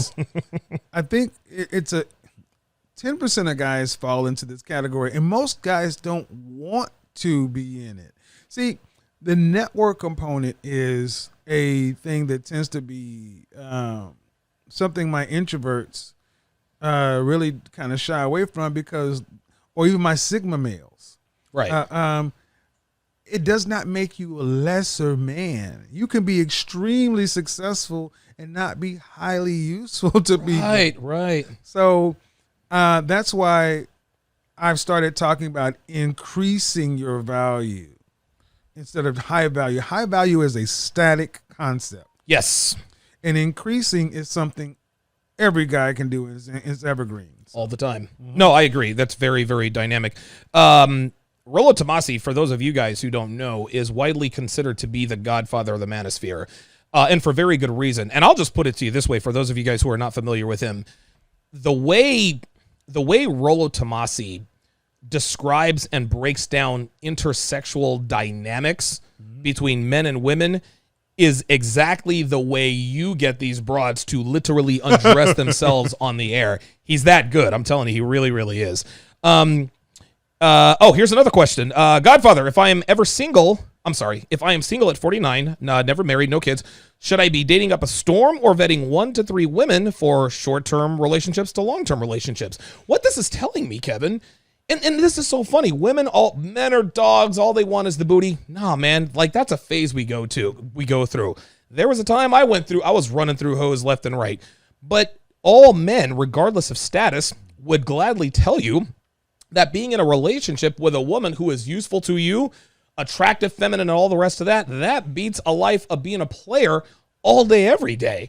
Being a player is a great time, but there's, oh my God, STD test. Is she pregnant? Did I use a rubber? Is her boyfriend going to find out? It's a lot of fun, but it's a lot of craziness, man. Especially today, man. I mean, look, anybody who's had lots of women will tell you it's far better to deal with fewer women or one. Yes. I mean, there's a belief, and I understand if guys have never done it before, so it may sound like, well, I want to have a different experience, different this, different that.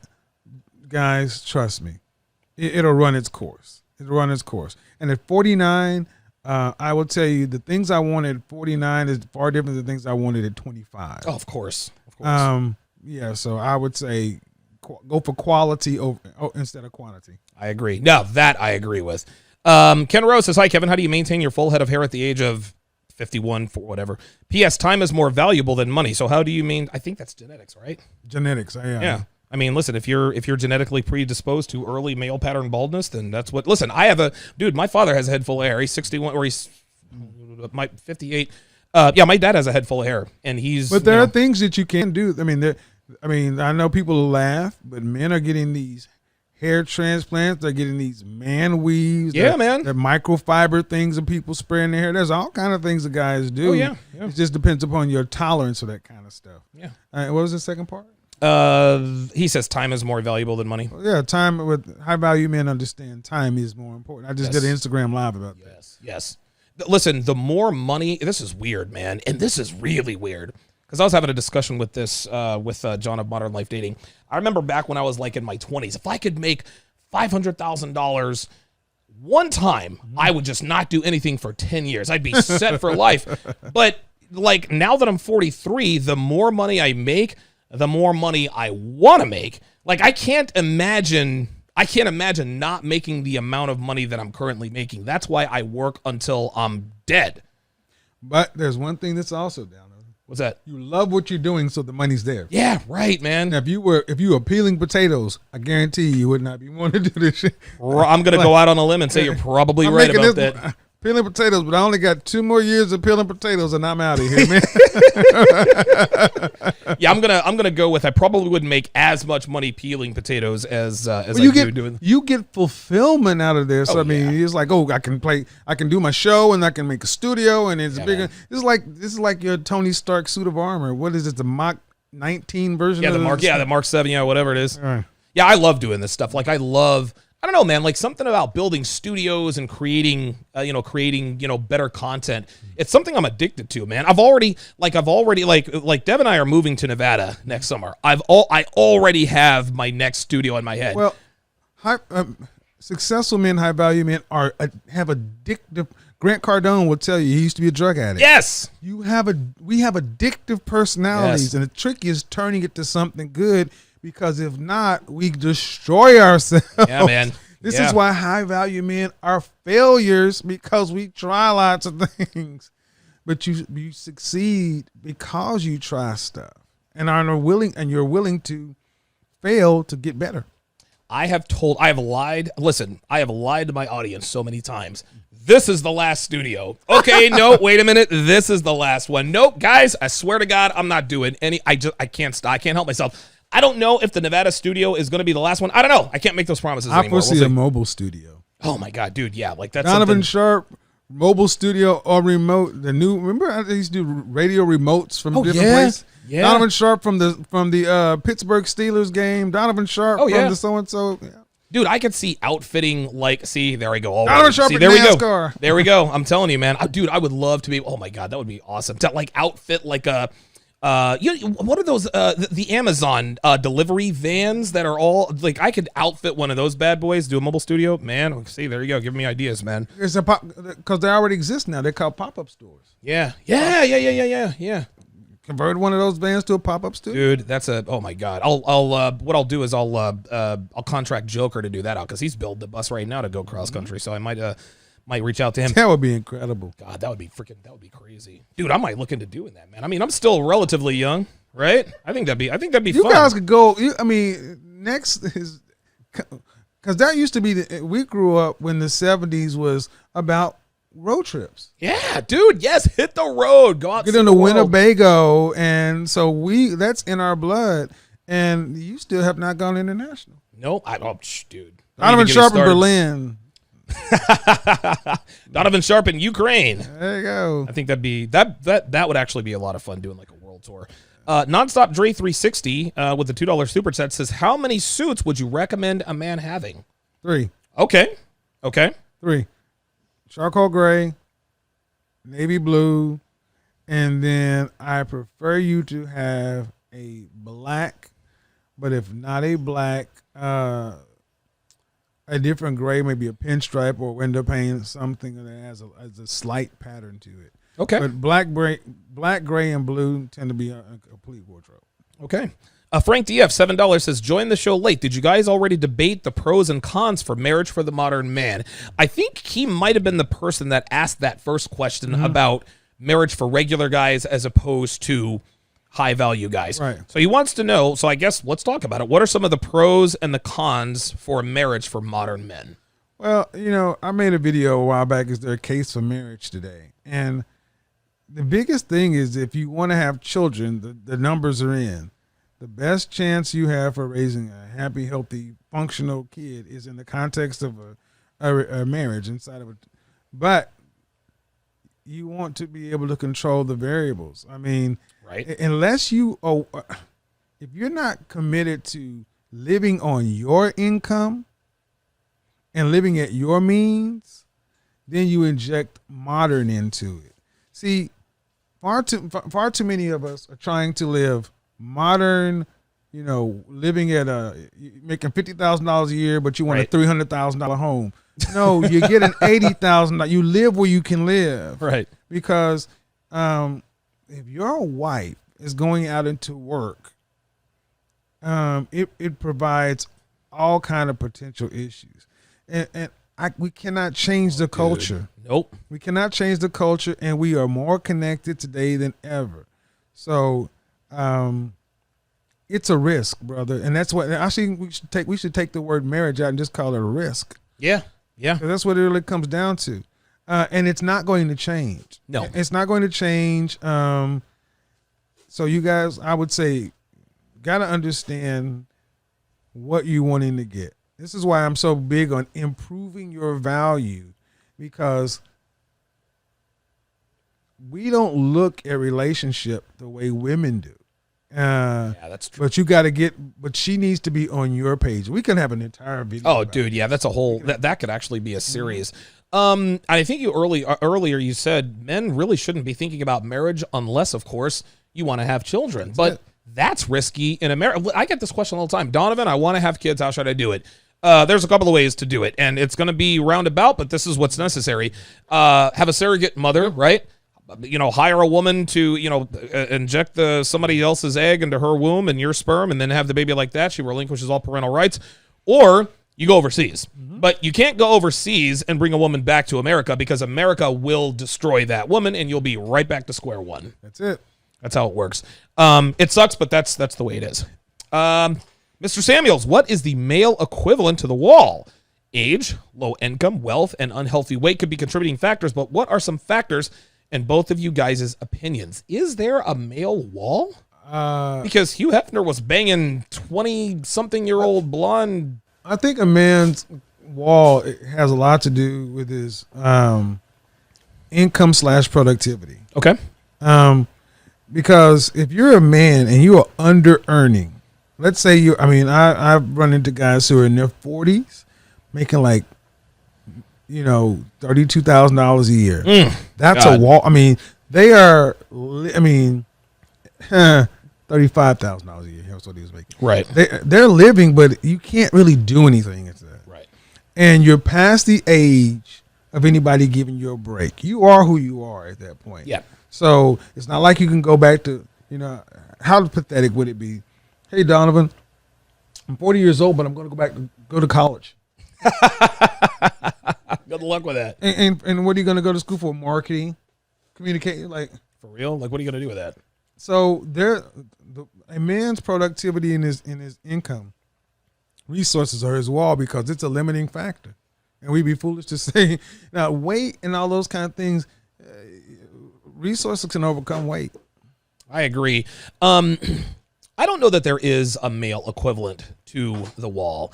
Now, I agree with you in that a man will reach some point where the world will stop giving him breaks. We don't catch a lot of breaks as it is, but the breaks that we do get, we need to take advantage of them. If you don't, you're going to run out of it. You got to make yourself. Right. And I don't know, maybe I'm an outlier to this particular situation. I was 32 years old, okay? I had no money. I'm 187 pounds. I got a nickel a day coke habit. I'm shooting morphine. I'm snorting pills.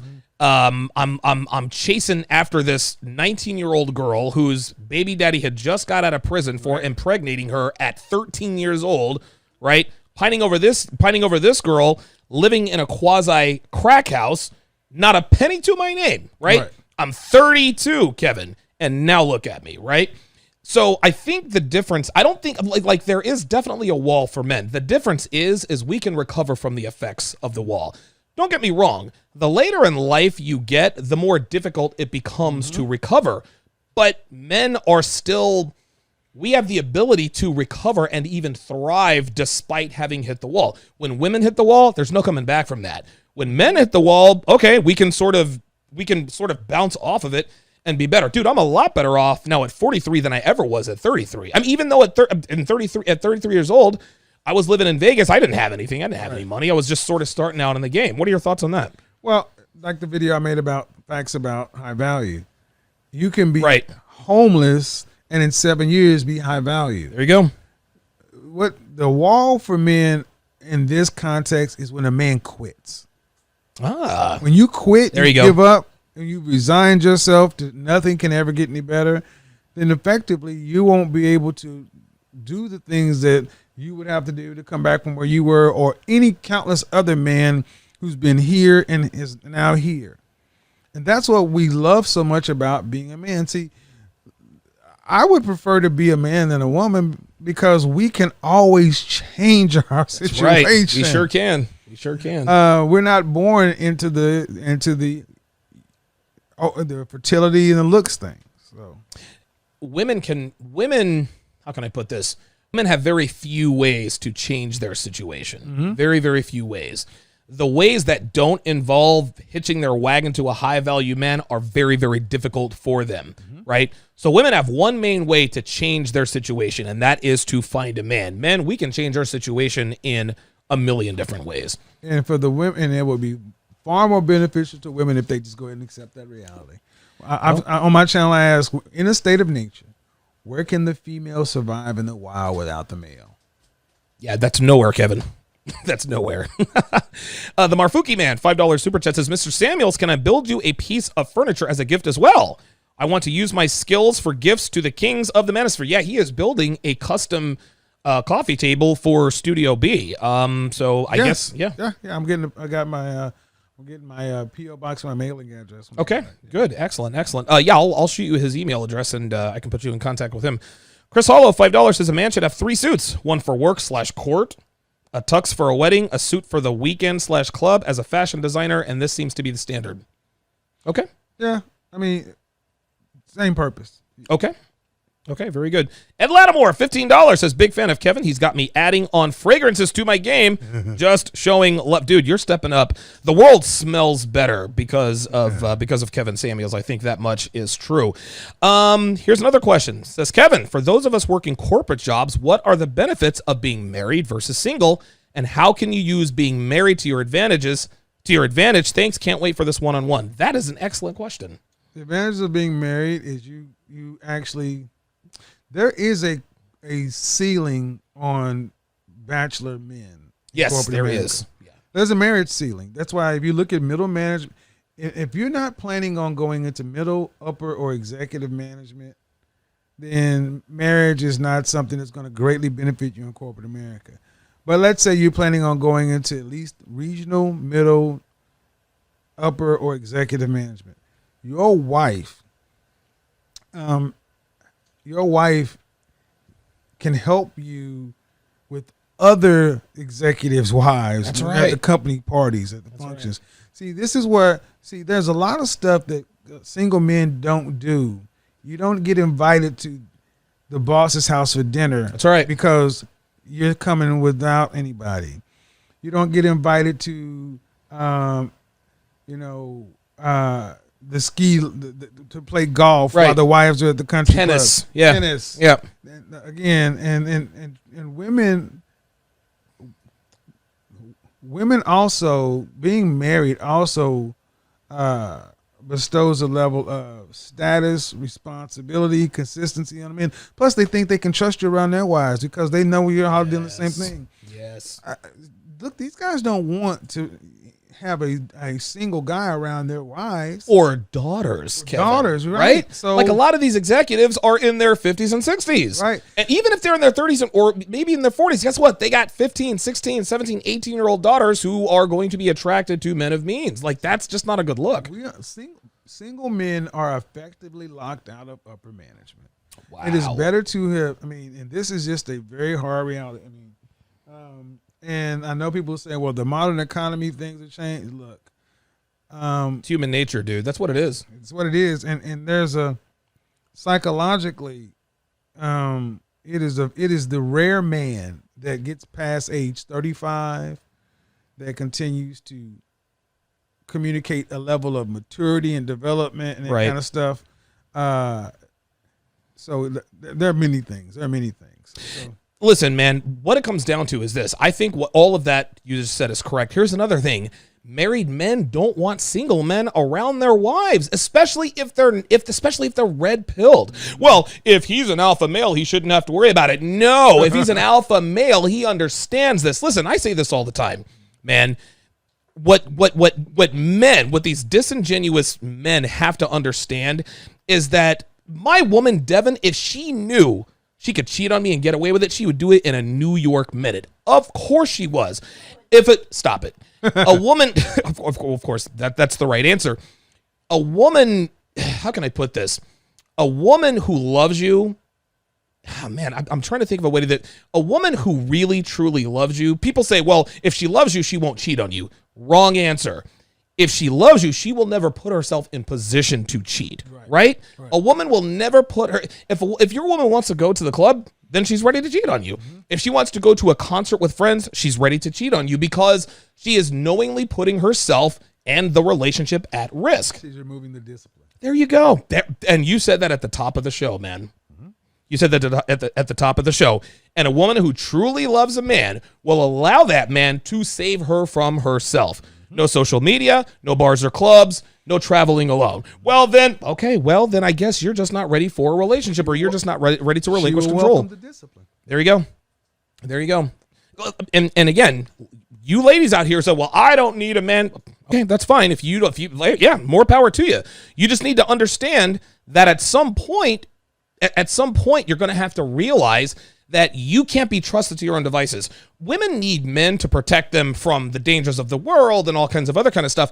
Most of all, women need men to protect them from themselves. Because when women are in sole control of anything, their children, themselves, the dating market, it is a complete shit show.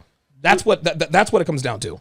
Dude, I would love for us to sit down and if we could take season 2 of Bear Grylls, The Island. Yeah, I've heard of that. And just they had men on one island and women on the other island. And it was dude, I don't even want to spoil it for our audience. Is it predictably predictable? Well, on the first day, men had already found base camp and they were putting up.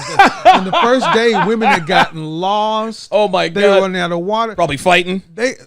By the end of the show, women hadn't elected a leader. They're trying to do everything by a democratic process, and it's like it just shows the difference between men and women, because you're just dropped on a deserted island alone.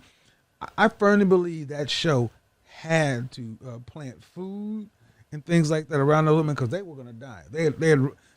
They got rid of one of the only things that they could use to make water. I mean, to make fresh water, because they chose to store meat in it and it smelled bad. They saw a pig. They saw a pig, and they didn't want to kill the pig, and they named the pig Oinky or something. I'm like, you give it a name, you give it a soul, right? Dude, I just say watch Bear Grylls season 2 of The Island. Just watch the first 3 or 4 episodes, and you're like, that's it. This is golden. That's the red pill. Big Brandon says, I'm going to need to spar with Kevin Samuels, both in the ring and in life. We'll call it fists and facts. Hard lessons at all angles. Hashtag respect. Hashtag Club TSR. Brandon, his son has all sorts of trophy. Like, I don't know how old his kid is, but I'm pretty sure his son could probably whoop my ass. Like, this kid has all sorts of trophies. He emailed me a picture of all of his son's trophies and medals. I was like, holy shit, man, I might need to hire this kid for security. AJ Taylor, $5, says, men think that, quote, options refer to only women. In reality, he says, your options can be the various things you have going on in your life. Love the show, Don. Very astute observation. Brian Burton, $5, says, listening during my workout, keep doing the Lord's work. T-Boz says, peace. Can you talk about the proper way in order to the proper way to network in order to increase one's value? I guess he's looking for advice for himself. Left Eye and Chili is T-Boz. Wow. He probably doesn't even realize who T-Boz is. Right. The question's misplaced. Oh. Okay. Again, this one I say, you don't network to increase your value. You network to increase the value of other people. Ooh. Your value increases as a result. Okay. See, when you go into it with, have you ever asked yourself, why did Kevin call me? And this guy calls me from time to time, and he's always telling me stuff. I never questioned it. I'm just glad that you do. but see, because I saw potential. Sure. When I talk with Minister Jap, he's like, I used to wonder, and even it's like, you always pay it forward, right? Because when you're networking to help someone with what you have to understand you're going to get it back, right? But if you're only doing it one for one, right? One for one, yeah. If you stop getting your one back, you'll stop giving. You'll start giving it, right? You'll stop giving, and then you'll start going into other interactions, waiting for people to give before you give. And the energy's all wrong. And I hate to get into the hokey pokey. Yeah, but that stuff's relevant, it's though, real, right? It's all like, look, man, there is a flow through life, and I'm all about good faith. Right. Interactions into good faith. So when I network, when I was in sales, there was a guy named Greg.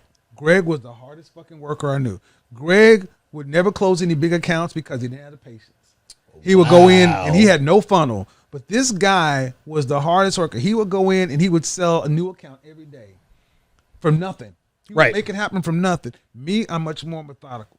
I'm much more calculated. I'm much more calculated. Okay. I'm much more methodical. I'm much more calculated. Okay. And then what I ended up doing is I ended up getting 80% of my sales number from networking. But Greg was having to go out. If Greg took off, his numbers dipped. I could sit in the office and somebody would phone call, hey, Kevin, I was out at so-and-so and I gave them your number and that told them about you and they're ready to go. Bingo. There you go. There you go. It's networking. My success came from my network. So how did I get my success from my network? I found out about the people who I did business with. I said, I know a great dentist, a great mechanic, a great this and a great that. How about that? I started promoting people and I became a connector. Right. See, that's really what I want to ultimately do. Watch a Netflix special called The Black Godfather. Ultimately, I want to be a connector behind the scene. I don't want to be the guy in front on the microphone. This is a moment in time in the vehicle, but I want to connect people and put people in place and help orchestrate things. It's interesting. I didn't realize that this is what I was doing with this one-on-one with Donovan Sharp, and I think subconsciously I was, but I didn't really admit it to myself. Here's the truth, Kevin, and I guess I had to have somebody sort of paint the picture. I'm putting on an event late spring, early summer of 2021. It's going to be in Las Vegas. It's going to be fucking epic. I've got Hotep Jesus coming in here on Tuesday. He is already committed to the event, okay? When I flew out Myron Gaines, Terrence Pop, who else was out here? Who are the two guys? Steve the Dean Williams and Lucario, all those guys. I flew you out first class, both ways, right? I put you up in a king suite. I'm flying out Minister Jap, first class, king suite, right?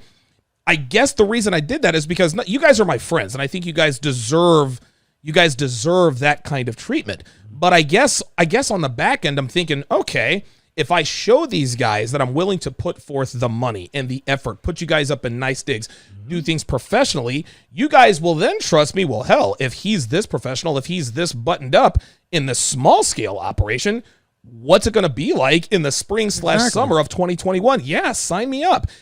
There's another content creator who I happen to, I love and respect this guy.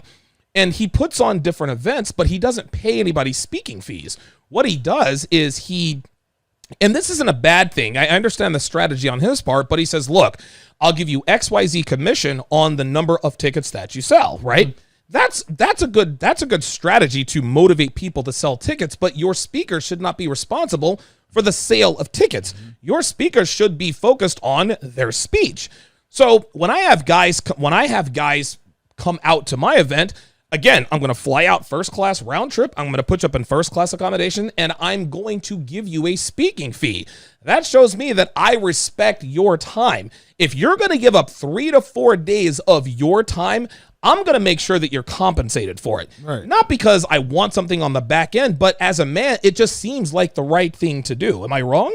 No, it's good business because behind the scenes, some of the things I used to say, Donovan, come on, brother, get it up there. That's one thing you always got me on, man. Because here's the thing.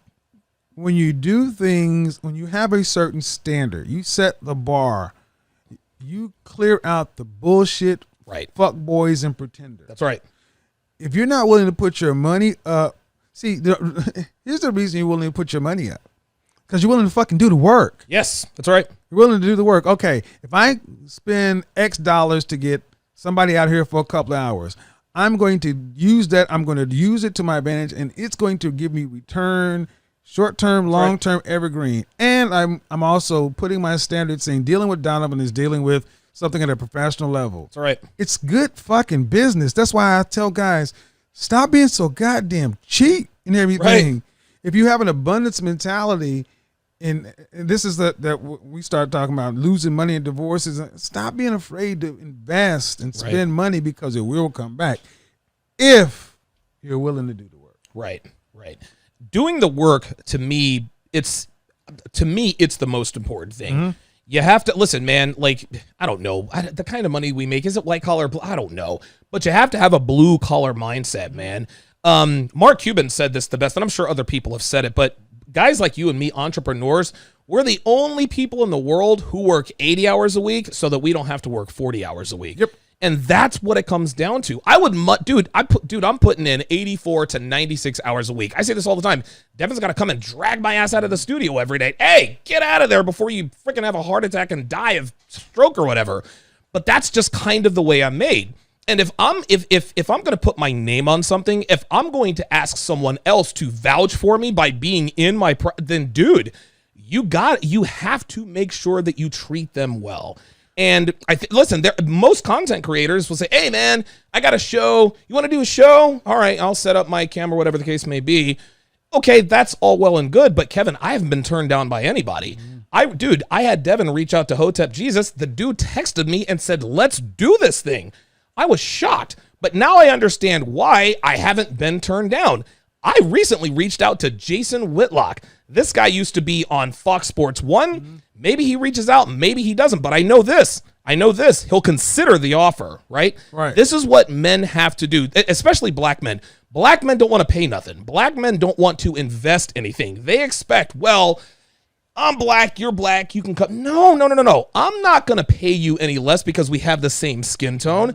I'm going to show you that I respect your work ethic, and your time by making it worth your while to give up a day and a half, 2-3 days to come out here and run your mouth in my tiny little studio for 2 hours. I forget the law, but 48 Laws of Power, despise the free lunch, pay full price for everything. Yes. Because when you pay full price, you can demand the best. That's right. And see, let's say when you have your event next year, if you decide, let's say the going rate for things like that was $500. Let's say you decide to charge $2,000. Yeah. A person saying, well, why would I pay $2,000 for something that's normally $500? Well, I've heard that Donovan actually flies people. Well, he pays people. Yes. So they're like, well, he's paying some of my favorite people. Oh, yeah, well, it's worth it. Yes. There's a reason that there's a Motel 6 and what's the most Bellagio. Yes, there you go. There it is. That's right. Both of them have, showers and beds. Toilets. Yep. Motel 6 Bellagio. I like that. That's very good. Jay Flugans, $15, says, loving the show. Question for Kevin. Can a woman in the danger zone, I have no idea what that is. 27 to 35 years old. Oh, okay. So can a woman in the danger zone with a high body count still pair bond with a high value man? That's listen, it's possible. Yeah. It would be very difficult. Yeah, right? I mean, 27 to 35 bonding with a high value man is a problem. The body count, yeah. I mean, look, man, you start looking at women, the older women get in general, the more accomplished they get, the higher their hypergamy goes. That's right. The more they start feeling like they're entitled to you versus lucky to get you. So I think that's a bigger issue than there. So I think you kind of mix the question, but I get the point. Gotcha. Funky Jamma, Jesus Christ. Loving the show. Kevin Samuels is a little hard to hear when he faces away from the mic. Could you, Jesus Christ, you guys are killing me. Relax. It's because I'm loud and Kevin is very soft-spoken. Listen, I'm a loud dude. I'm just loud and I drown everybody out. WPR1, $50, says, Donovan and Kevin, thank you so much. I got your back for all the haters to come. Appreciate that. Mr. High Profile, $20, says, my guy Jap put me onto you too. I'm a Patreon of you both, and thanks to Kevin, I recently got Christian Dior Sauvage Parfum and YSL Nanuit Parfum. Hope I said that right. Yeah. Ladies love them. Creed Aventus is next. The value you give is on point. I have, oh boy, this is bad. I had the Sauvage cologne oil. I had the Sauvage cologne oil. I need to get the cologne. There you go. Yeah, I remember. I haven't worn cologne oil since you you lambasted me. Donovan, you idiot. What are you doing? Geek Mode, School of React Native, $5, says, Donovan was the first person to put me on his show 3 years ago. Donovan, this is Duran. If you read this, Duran, what was his last name? His name was Duran. He lives out in Utah, and he was going to start something called the Ladies Champion. I still have the hoodie. Uh-oh. Dude, Duran, you need to reach out to me, man, because you definitely had some talent, man. Merciless, $10 super chat, says, Donovan puts this towards a Ricky Waters jersey for the wall. Ricky Waters, of course, used to play for the Eagles. Kev, if you have 60 seconds to live, You could only game up a young man on one of two things, appearance or character. Which one? Wow. You only have 60 seconds. 60 seconds to game up a young man before you die. What do you advise him on, appearance or character? Boy, that's tough. Oh, that's tough. Well, I mean, people would want me to say character, but I'm going to tell you appearance. Okay. I'm going to tell you why. Because the old adage, you don't get a second chance to make a first impression. I'm sorry. We have evolved the way we've evolved. Yeah. Inside the first 1, 2, 3, 4, 5, 6, 7, people look at you and make 11 different assumptions that stick. And once those things go stick, confirmation bias attaches. You can have the best character. You can be Mother Frickin' Teresa or Gandhi. If I think you're a POS because you dress like crap, your appearance doesn't line up with an archetype that I remember or I think or associate with character or success or value, I'm not going to hear you in the correct mindset. I'm going to look at you differently. That's why image is so important, and men don't, because we're not the social of the species. Mm-hmm. We undervalue the one thing that can change things. There's a reason you have camera here, things like this, because it freaking matters. Right. There's a reason you don't have 2 avatars and StreamYards up right now. Right. Because it matters. Not that that's a thinly veiled dig at other. Well, but you know what I mean. I mean, sure, it matters. So, see, what we want to try to say is, well, one is more important than the other. No, we have associated guys with a great appearance as empty suits because of the counterculture of the 60s and in the black community, right. The antisocial against the man kind of thing. When I'm sorry, your icons had both. I don't remember Martin Luther King in hoodie or Malcolm X in shorts. So wow, very nice. Yeah, I think you said it best. A lot of people think they can be content creators because they have an opinion and a smartphone. Yes. Yeah. Those are the people that I seek to separate myself from. There are content creators who have bigger channels than mine that do nothing but car videos. They do nothing but video. Those guys are few and far between. Those are the outliers. But I like doing it this way, just like you said, because it does matter, man. A lot of people are like, oh, it's just so busy in there. Yeah, you know what? No one says Rogan's podcast set is busy. No one talks about how busy somebody else's set is. That's what it comes down to. It's organic. Yes. I say it all the time. We build the airplane as we fly it. It's a set should be living. Yes.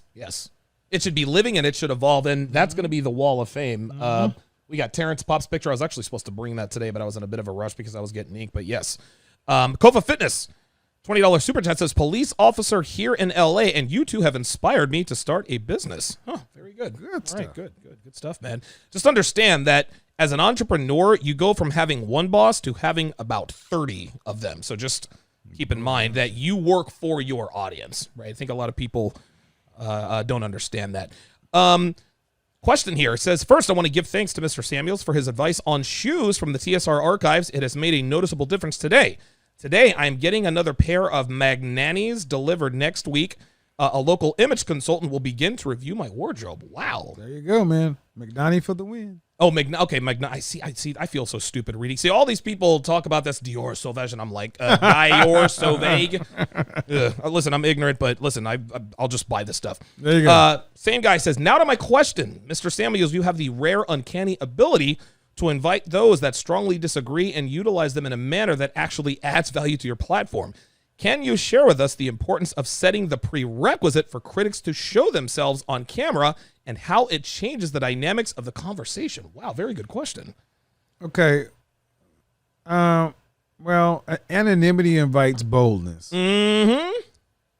Yes, so it does. The thing is, if you really are diehard on your position, you should have. It's from debate. Show yourself. It's from debate. Yeah. So if you want to you disagree, that's fine. And even if I never put him on camera, it's hard for people to look at you and tear you down. They have to look at you and understand that I have an opponent there. But if they can just be anonymous, people can just kind of go at you and become the worst versions of themselves. That's why, what was it? Twitter, because you can use any name on Twitter, right? Of course you can, yeah. And yeah, you see some of the worst. You want to see the worst behaving human beings. Allow them to be anonymous and speak. Yep. There you go. Listen, I say this out of respect for your relationship with a certain content creator. But there's a certain content creator who constantly just disagrees with the things I say about black women.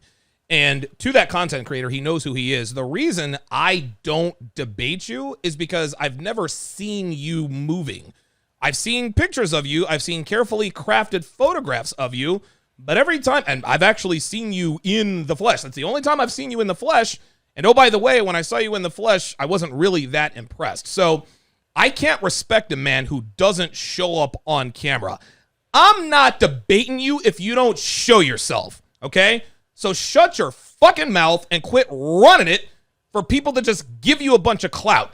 I'm not going to address you unless you are on camera. If you are on camera, Obsidian, I will debate you. If not, shut the fuck up. So sick of that dude talking shit out of respect for your... Kevin has nothing to do with this. He didn't plan this. I know him and Obsidian are good friends. But I just can't stand people who talk shit behind an avatar. Like, dude, I've shown my face for 3.5, 4 years. Quit it. I'm done with it. And the one time I saw you live, I was not impressed. Not as impressed as you were. I'll tell you that much. Here's a question. This is going to make you mad. Oh, this is going to get Kevin upset. He says, Kevin, where's the best place to buy clothes and shoes while on a budget? No, here's the thing. Here's the thing. I am very much on the budget. I believe in budget shopping. Here's the thing. Okay. Fit is more important than fashion. That means fit is more important than brand. Okay. If I'm on a budget, I say go to Suit Supply. Suit Supply, in my opinion, has some of the best suits, shirts, pants, polos, end-to-end stuff for any guy. And you can be in college or you can be an adult on a budget. Okay. Their suits, the Napoli line starts out at $369. You can go click a button. Really? That's not bad. They'll deliver it to you in 2 to 3 days. You can try it on in the comfort of your home. If you like it, you keep it. If not, you can send it back.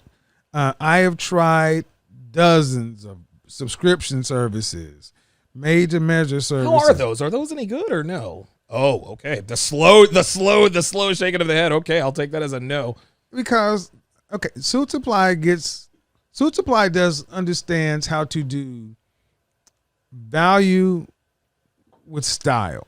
So it's not cheap. It looks, right. Matter of fact, I will put my Suit Supply suits on and go into Tom Ford and they think it's theirs. Wow. And the Tom Ford suit is every bit of $8,500. What? So I often wow. I have custom suits, I have Tom Ford suits, and I have Suit Supply suits, and I slice in between them, and they all people. Dude, $8,500. Okay, this is gonna sound like an ignorant question, man, because I've never owned a suit in my life, but I'm gonna have to if I'm gonna start doing this kind of stuff. What's the difference between an $8,500 suit and like a $1,500 suit?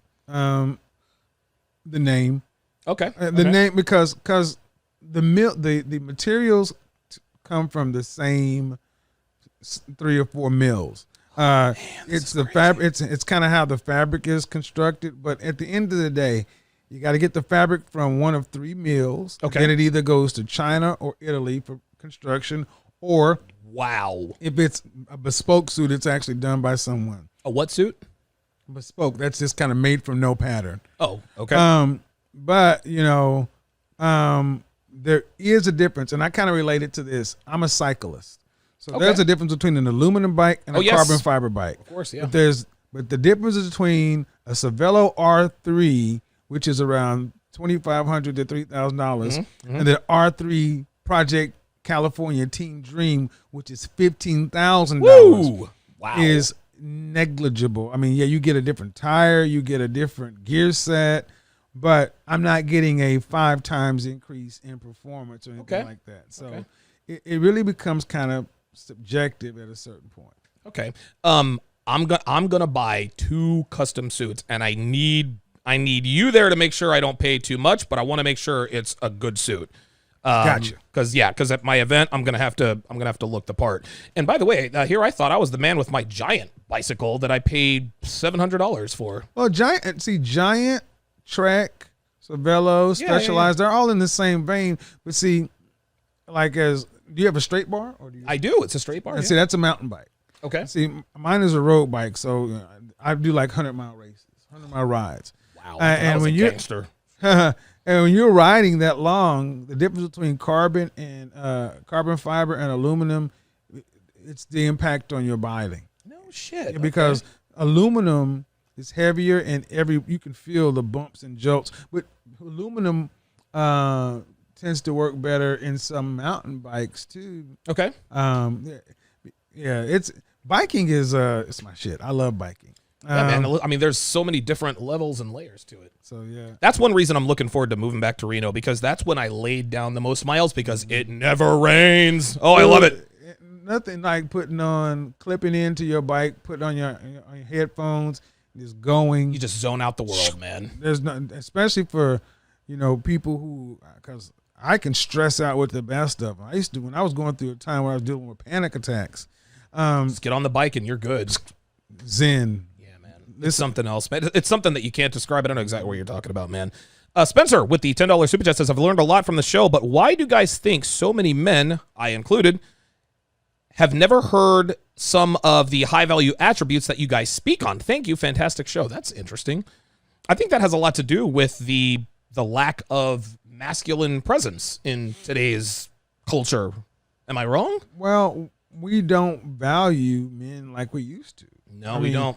That's why the TV show Mad Men was such a monster hit, because men of a recent generation could see men being men at home and in the workplace. They would go to work. They had liquor there, Yep. cigarettes there, they had suits. Standard fare. They're gonna making guy jokes, and we have devalued what it means to be a man, to where now we're suffering the ill effects of a generation of softer men. Yeah. Guys are just not, I mean, imagine if we tried to build this country, these skyscrapers that we like, the roads we enjoy, if we tried to fight the wars that were fought with the soy boys, give peace a chance, Yes. we're all equal. Yes. Come on. Get out of here with that, man. Yeah, that stuff doesn't. It's not going to cut it. That's why we're in the state that we're in. Shout out to Danny Chan with the $100 donation via PayPal. He actually donated another $100 a while back, and I missed it right off the show. Danny Chan, military guy. I actually did a show with him about. He's an ex-Marine, and he's telling his story about how he came to the Red Pill. Fascinating story. You guys definitely have to check that out. Jasmine Jade with the $2 super chat. I think she had a $4 super chat. Said that she loves listening to men and kissy faces and all that good stuff. So a little bit of thirst trapping there by Miss Jade. She's a diehard, man. She comes back for her punishment. Yeah, listen. I don't know, man. Like, I'm impervious to female beauty. That's why I'm just an asshole like that. Blessing and a curse. Kevin says, Mr. Samuels, talk about your stance on high value men wifing up a girl in 6 months. Just because you have game in terms of money or networking, and money and game doesn't equal money doesn't equal game. Networking doesn't necessarily mean you have game in dating women. Oh, he's got his thoughts all wrong. Essentially, do most men have enough game to vet and wife a girl that quickly? Lucario says date a girl for a year before girlfriend, and be your girlfriend for 3 to 5 years before marriage. What are your thoughts on that? All right, so you're basically asking me to give you my stance and combat Lucario's. I'm not going to combat Mr. Lucario because I respect. I don't like when people do that. Yeah, what you're asking me is to explain why I say that a man who knows he wants to get married can be married in 6 months. That's what you're asking. Okay, and that's the thing is, if men decide they want to get married and decide to go looking for a wife, and you already are looking for the woman that fits you. Right. So if you see that today we are more connected than ever before. That's right. You want to know about a woman, get her social security number, get her driver's license, and run a background check on her. Then after that, if it comes back clear, you can vet a woman thoroughly. But at the end of the day, I'm not trying to find love. I'm trying to find go. minimum risk and maximum outcome. There you go. And you can find minimum risk and maximum outcome in 6 months or less. Goddamn right. That's the difference. That's the difference. Yeah, if you're looking for love, if you're looking for companionship, it's going to take you quite a while to thoroughly vet a woman. But if you're looking for a woman who's attractive enough to keep you satisfied in the bedroom, have enough utility to help you outside of the bedroom, it doesn't really take very long. Not going to screw me. Here's what it's going to look like financially. Yep. All right. I mean, I think a lot of guys get confused thinking you're trying to make it to where, because here's the thing. I don't want to even use Mr. Lucario because I respect him. Right. Let's just say you do it for 3 years. If you don't do the things I said, you still could end up screwed up. That's what I'm saying. Time is of the essence, but if you can't do it in 3 to 5 years, you're not going to be able to do it in 6 months. And again, high value men prize time more than anything That's right. else, and efficiency. If you know you're going to get married, you go looking for a wife because you need her to be your wife. Why? If you're going to try to move up the corporate ladder, you want to wait 2 to 3 more years. If that time you're ready is to get valuable. started. That's it. That's all right. Wow, very good. That's good. That makes perfect sense. I think he's mistaking, and again, he's mistaking. So you're not looking for love. You're looking for respect. I'm looking to make a deal. That can be done in 6 months, and probably a lot less if a man understands women on that level. Godfather, why do so many sisters of a certain generation work so hard to become Mrs. Huxtable, but leave out the fitness and agreeable parts? Because they're straight up lazy. Yep, that's it. Lazy, simply lazy. I mean, you hear me talk to women night after night after night who make excuses. Oh, I talked to a woman the other night. Oh, well, I used to work out, but now I can't because of the corona. And I said, okay. Here we go. You live in a town? You live in an apartment? Or I live in a townhome. You got stairs? Yeah, okay. Run up and down the stairs for 30 minutes till you break a sweat. I did it for 5. I'm like, God. But the thing is, they're lazy. It's lazy. And our culture has allowed women to become lazy. I don't swim. My hair, my nails, my this, my that. And I'm sorry, it just won't work. Your hair, your nails, none of that matters if you are fat. Am I wrong? Yeah, it just doesn't make any sense. Don't do the fat, man. Come on, man. You can't, AK Whetstone, $10 says, thank you for all of the valuable information. Great show. Kevin, would you recommend a barber in Atlanta? I recommend, there's 2 places. There's the Eclectic Barbershop, and then there's a place I go. It's called Rocky's. Okay. Rocky's Barbershop. So there are a lot of good barbershops in Atlanta. It's Atlanta. Shit. It's Atlanta. Yeah. Right. Shit. You know what I'm saying? I'll bet you some of the best barbershops are probably in Bankhead, that area.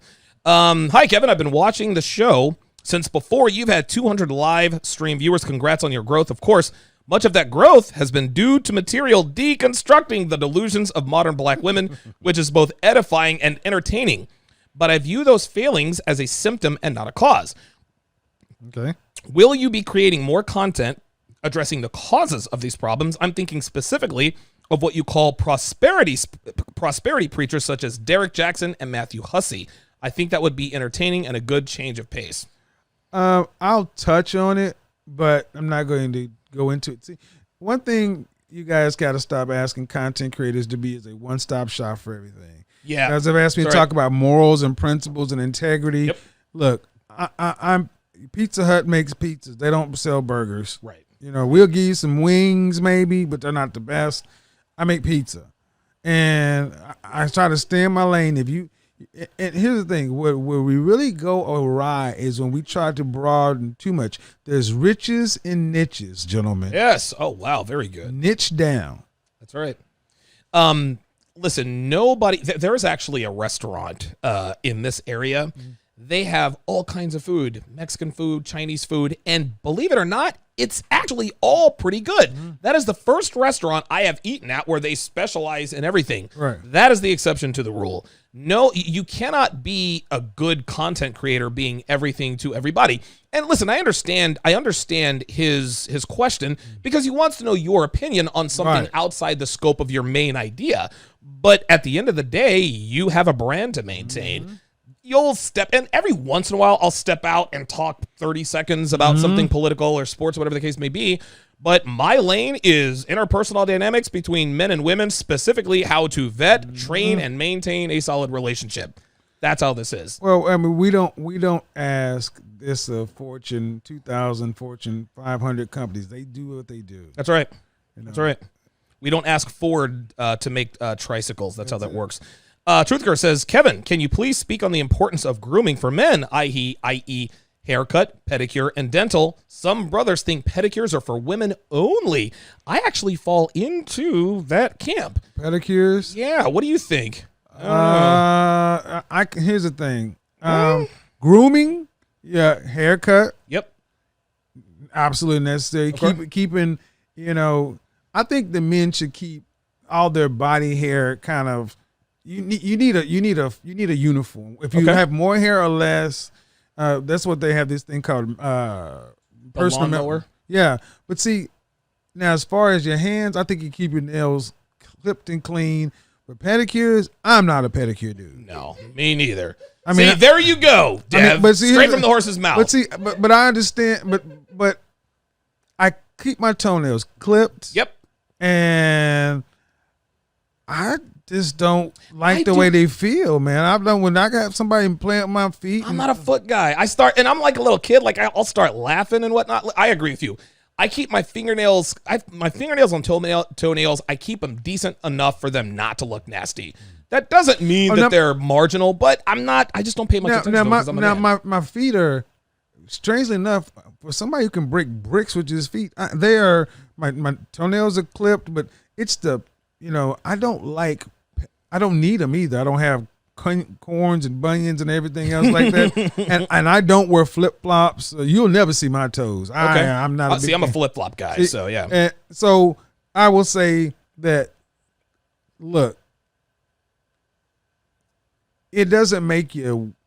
If you like to indulge yourself, but I don't think guys should go around bragging about pedicures. I would agree with that. And this is coming from the guy they say wears a man purse. Yeah, right. Okay, right, exactly. I'm not gonna brag about it in pedicure.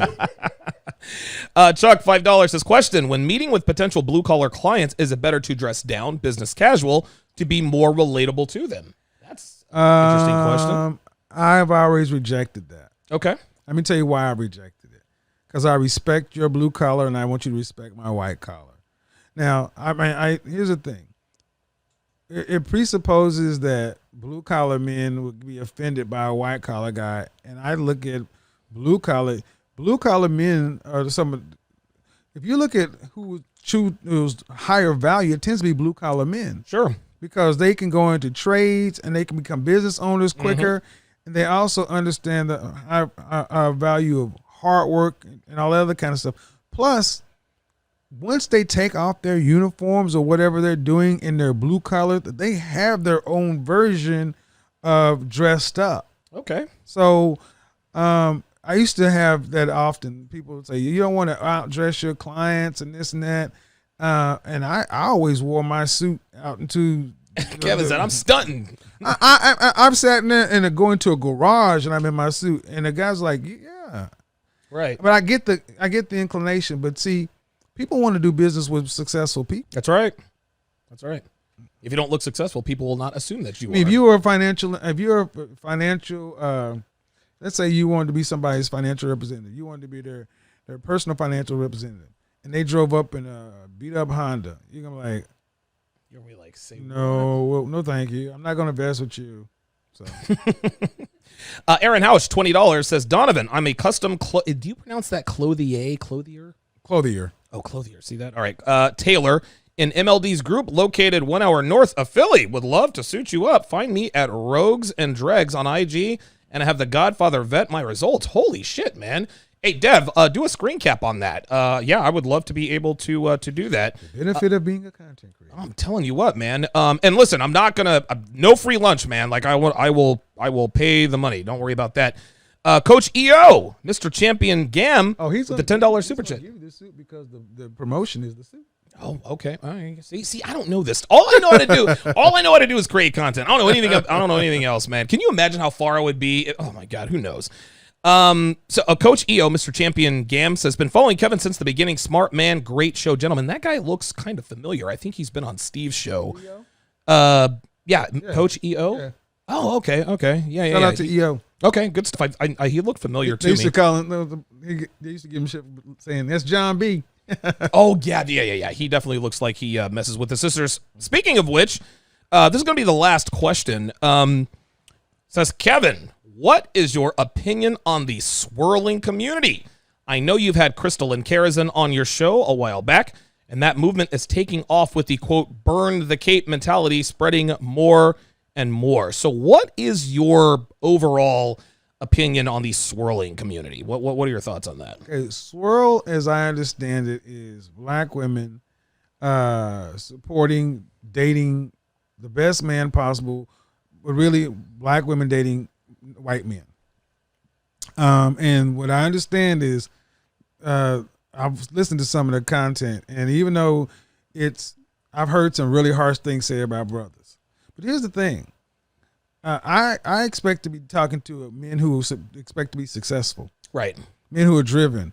And I don't care about what Bradley, Ahmed, Richard, or Enrique. Yeah, right. Those are the Blakes. I call them the Blakes because I've never lost. I don't mind what happens with Brad. So if you want to date Brad, enjoy, because I'm happy for you. But it's not as though one is a better option over me because I'm winning. Now, see, the thing that the swirling community has typically had, as I understand it, they always frame against dusty, busted, crusty, of course, unproductive men, and that ain't never been me. So for guys who are working, showing their work, doing their thing, it's all abundance. But see, it's all also about thing. Are you happy? Yep. Many of these women who are in this movement cannot show you a white husband. Can show you a non-black husband. Right. So whatever it is, see, I never looked at it as a threat, and honestly, guys that are kind of like myself, you're the kind of men they would want to date anyway. There you go. Definite G echoes my sentiments. He says swirlers are just a cry for attention. I totally agree, man. And I say this all the time, man. I didn't just wake up one day and decide, you know what? I am not going to date black women anymore. No, it was just a natural progression in my overall growth as a man. The better I became with women, the less attractive and subsequently invisible black women became to me. I didn't jump on YouTube. All right, guys, you know what? I've made a decision. I am going to no. Black women who are a part, and listen, Crystal and Karazin, I've heard that she's married to a white guy. Listen, congratulations to her. But she is the exception to the rule. Now, she'll never, and I don't know Crystal, and I know that there are some guys who are actually friends with her, but Crystal's the exception to the rule. The average black woman can't marry a white guy. It just doesn't work that way. And so all these other women who are a part of the swirling movement, it is just a cry for help. Look at us, black men. We're going to go over here and date these white boys. Okay, we're going to do it. We're really doing it for real this time. What they want to happen? No. Don't swirl. You need to stick and date with a black man. That's what they want. They want us to come chasing after them. And the ain't shit brothers of the world are the ones that come running. But they stay in that swirling movement because the high value brothers don't want or need anything to do with them. Well, like I said, even, and I have nothing against Crystalline or anything like that. Yeah, I mean, but here's the thing. Even when she was on my channel, she mentioned that in her movement, she's having a real challenge getting black women to understand that fitness is a key component to being able to date. So when you start talking about men of a certain caliber, you judge success in long-term relationships and marriage. And that, show me the outcomes. That's all I ask is show me the outcomes of your swirling thing. And if you're getting the outcome you want and you're happy, you really shouldn't have anything negative to say or anything bad to say because you should be happy with life. I agree. Kevin, dude, hell of a show, man. You absolutely brought the thunder. One of the things I love about doing individual shows with you is that I learned something of substance every time, like the whole black suit and the help thing. Yeah, it's like you inform me of things that I knew but didn't know that I knew, right? Like, you understand that? But dude, listen, hell of a show. Always a good time. Dude, we are about to go, and I'm gonna have a freaking 48-ounce steak. I'm going to have me some lobster bisque, and I'm going to eat until I can't eat anymore. Guys, again, like, comment, subscribe. This is not going to stay up on YouTube, guys. This is going to be put on Patreon. This show in its entirety is going to be put on Patreon. I'm going to have Devin cut out 5 to 10 minute clips to put out on YouTube. This is going to be specifically for patrons only.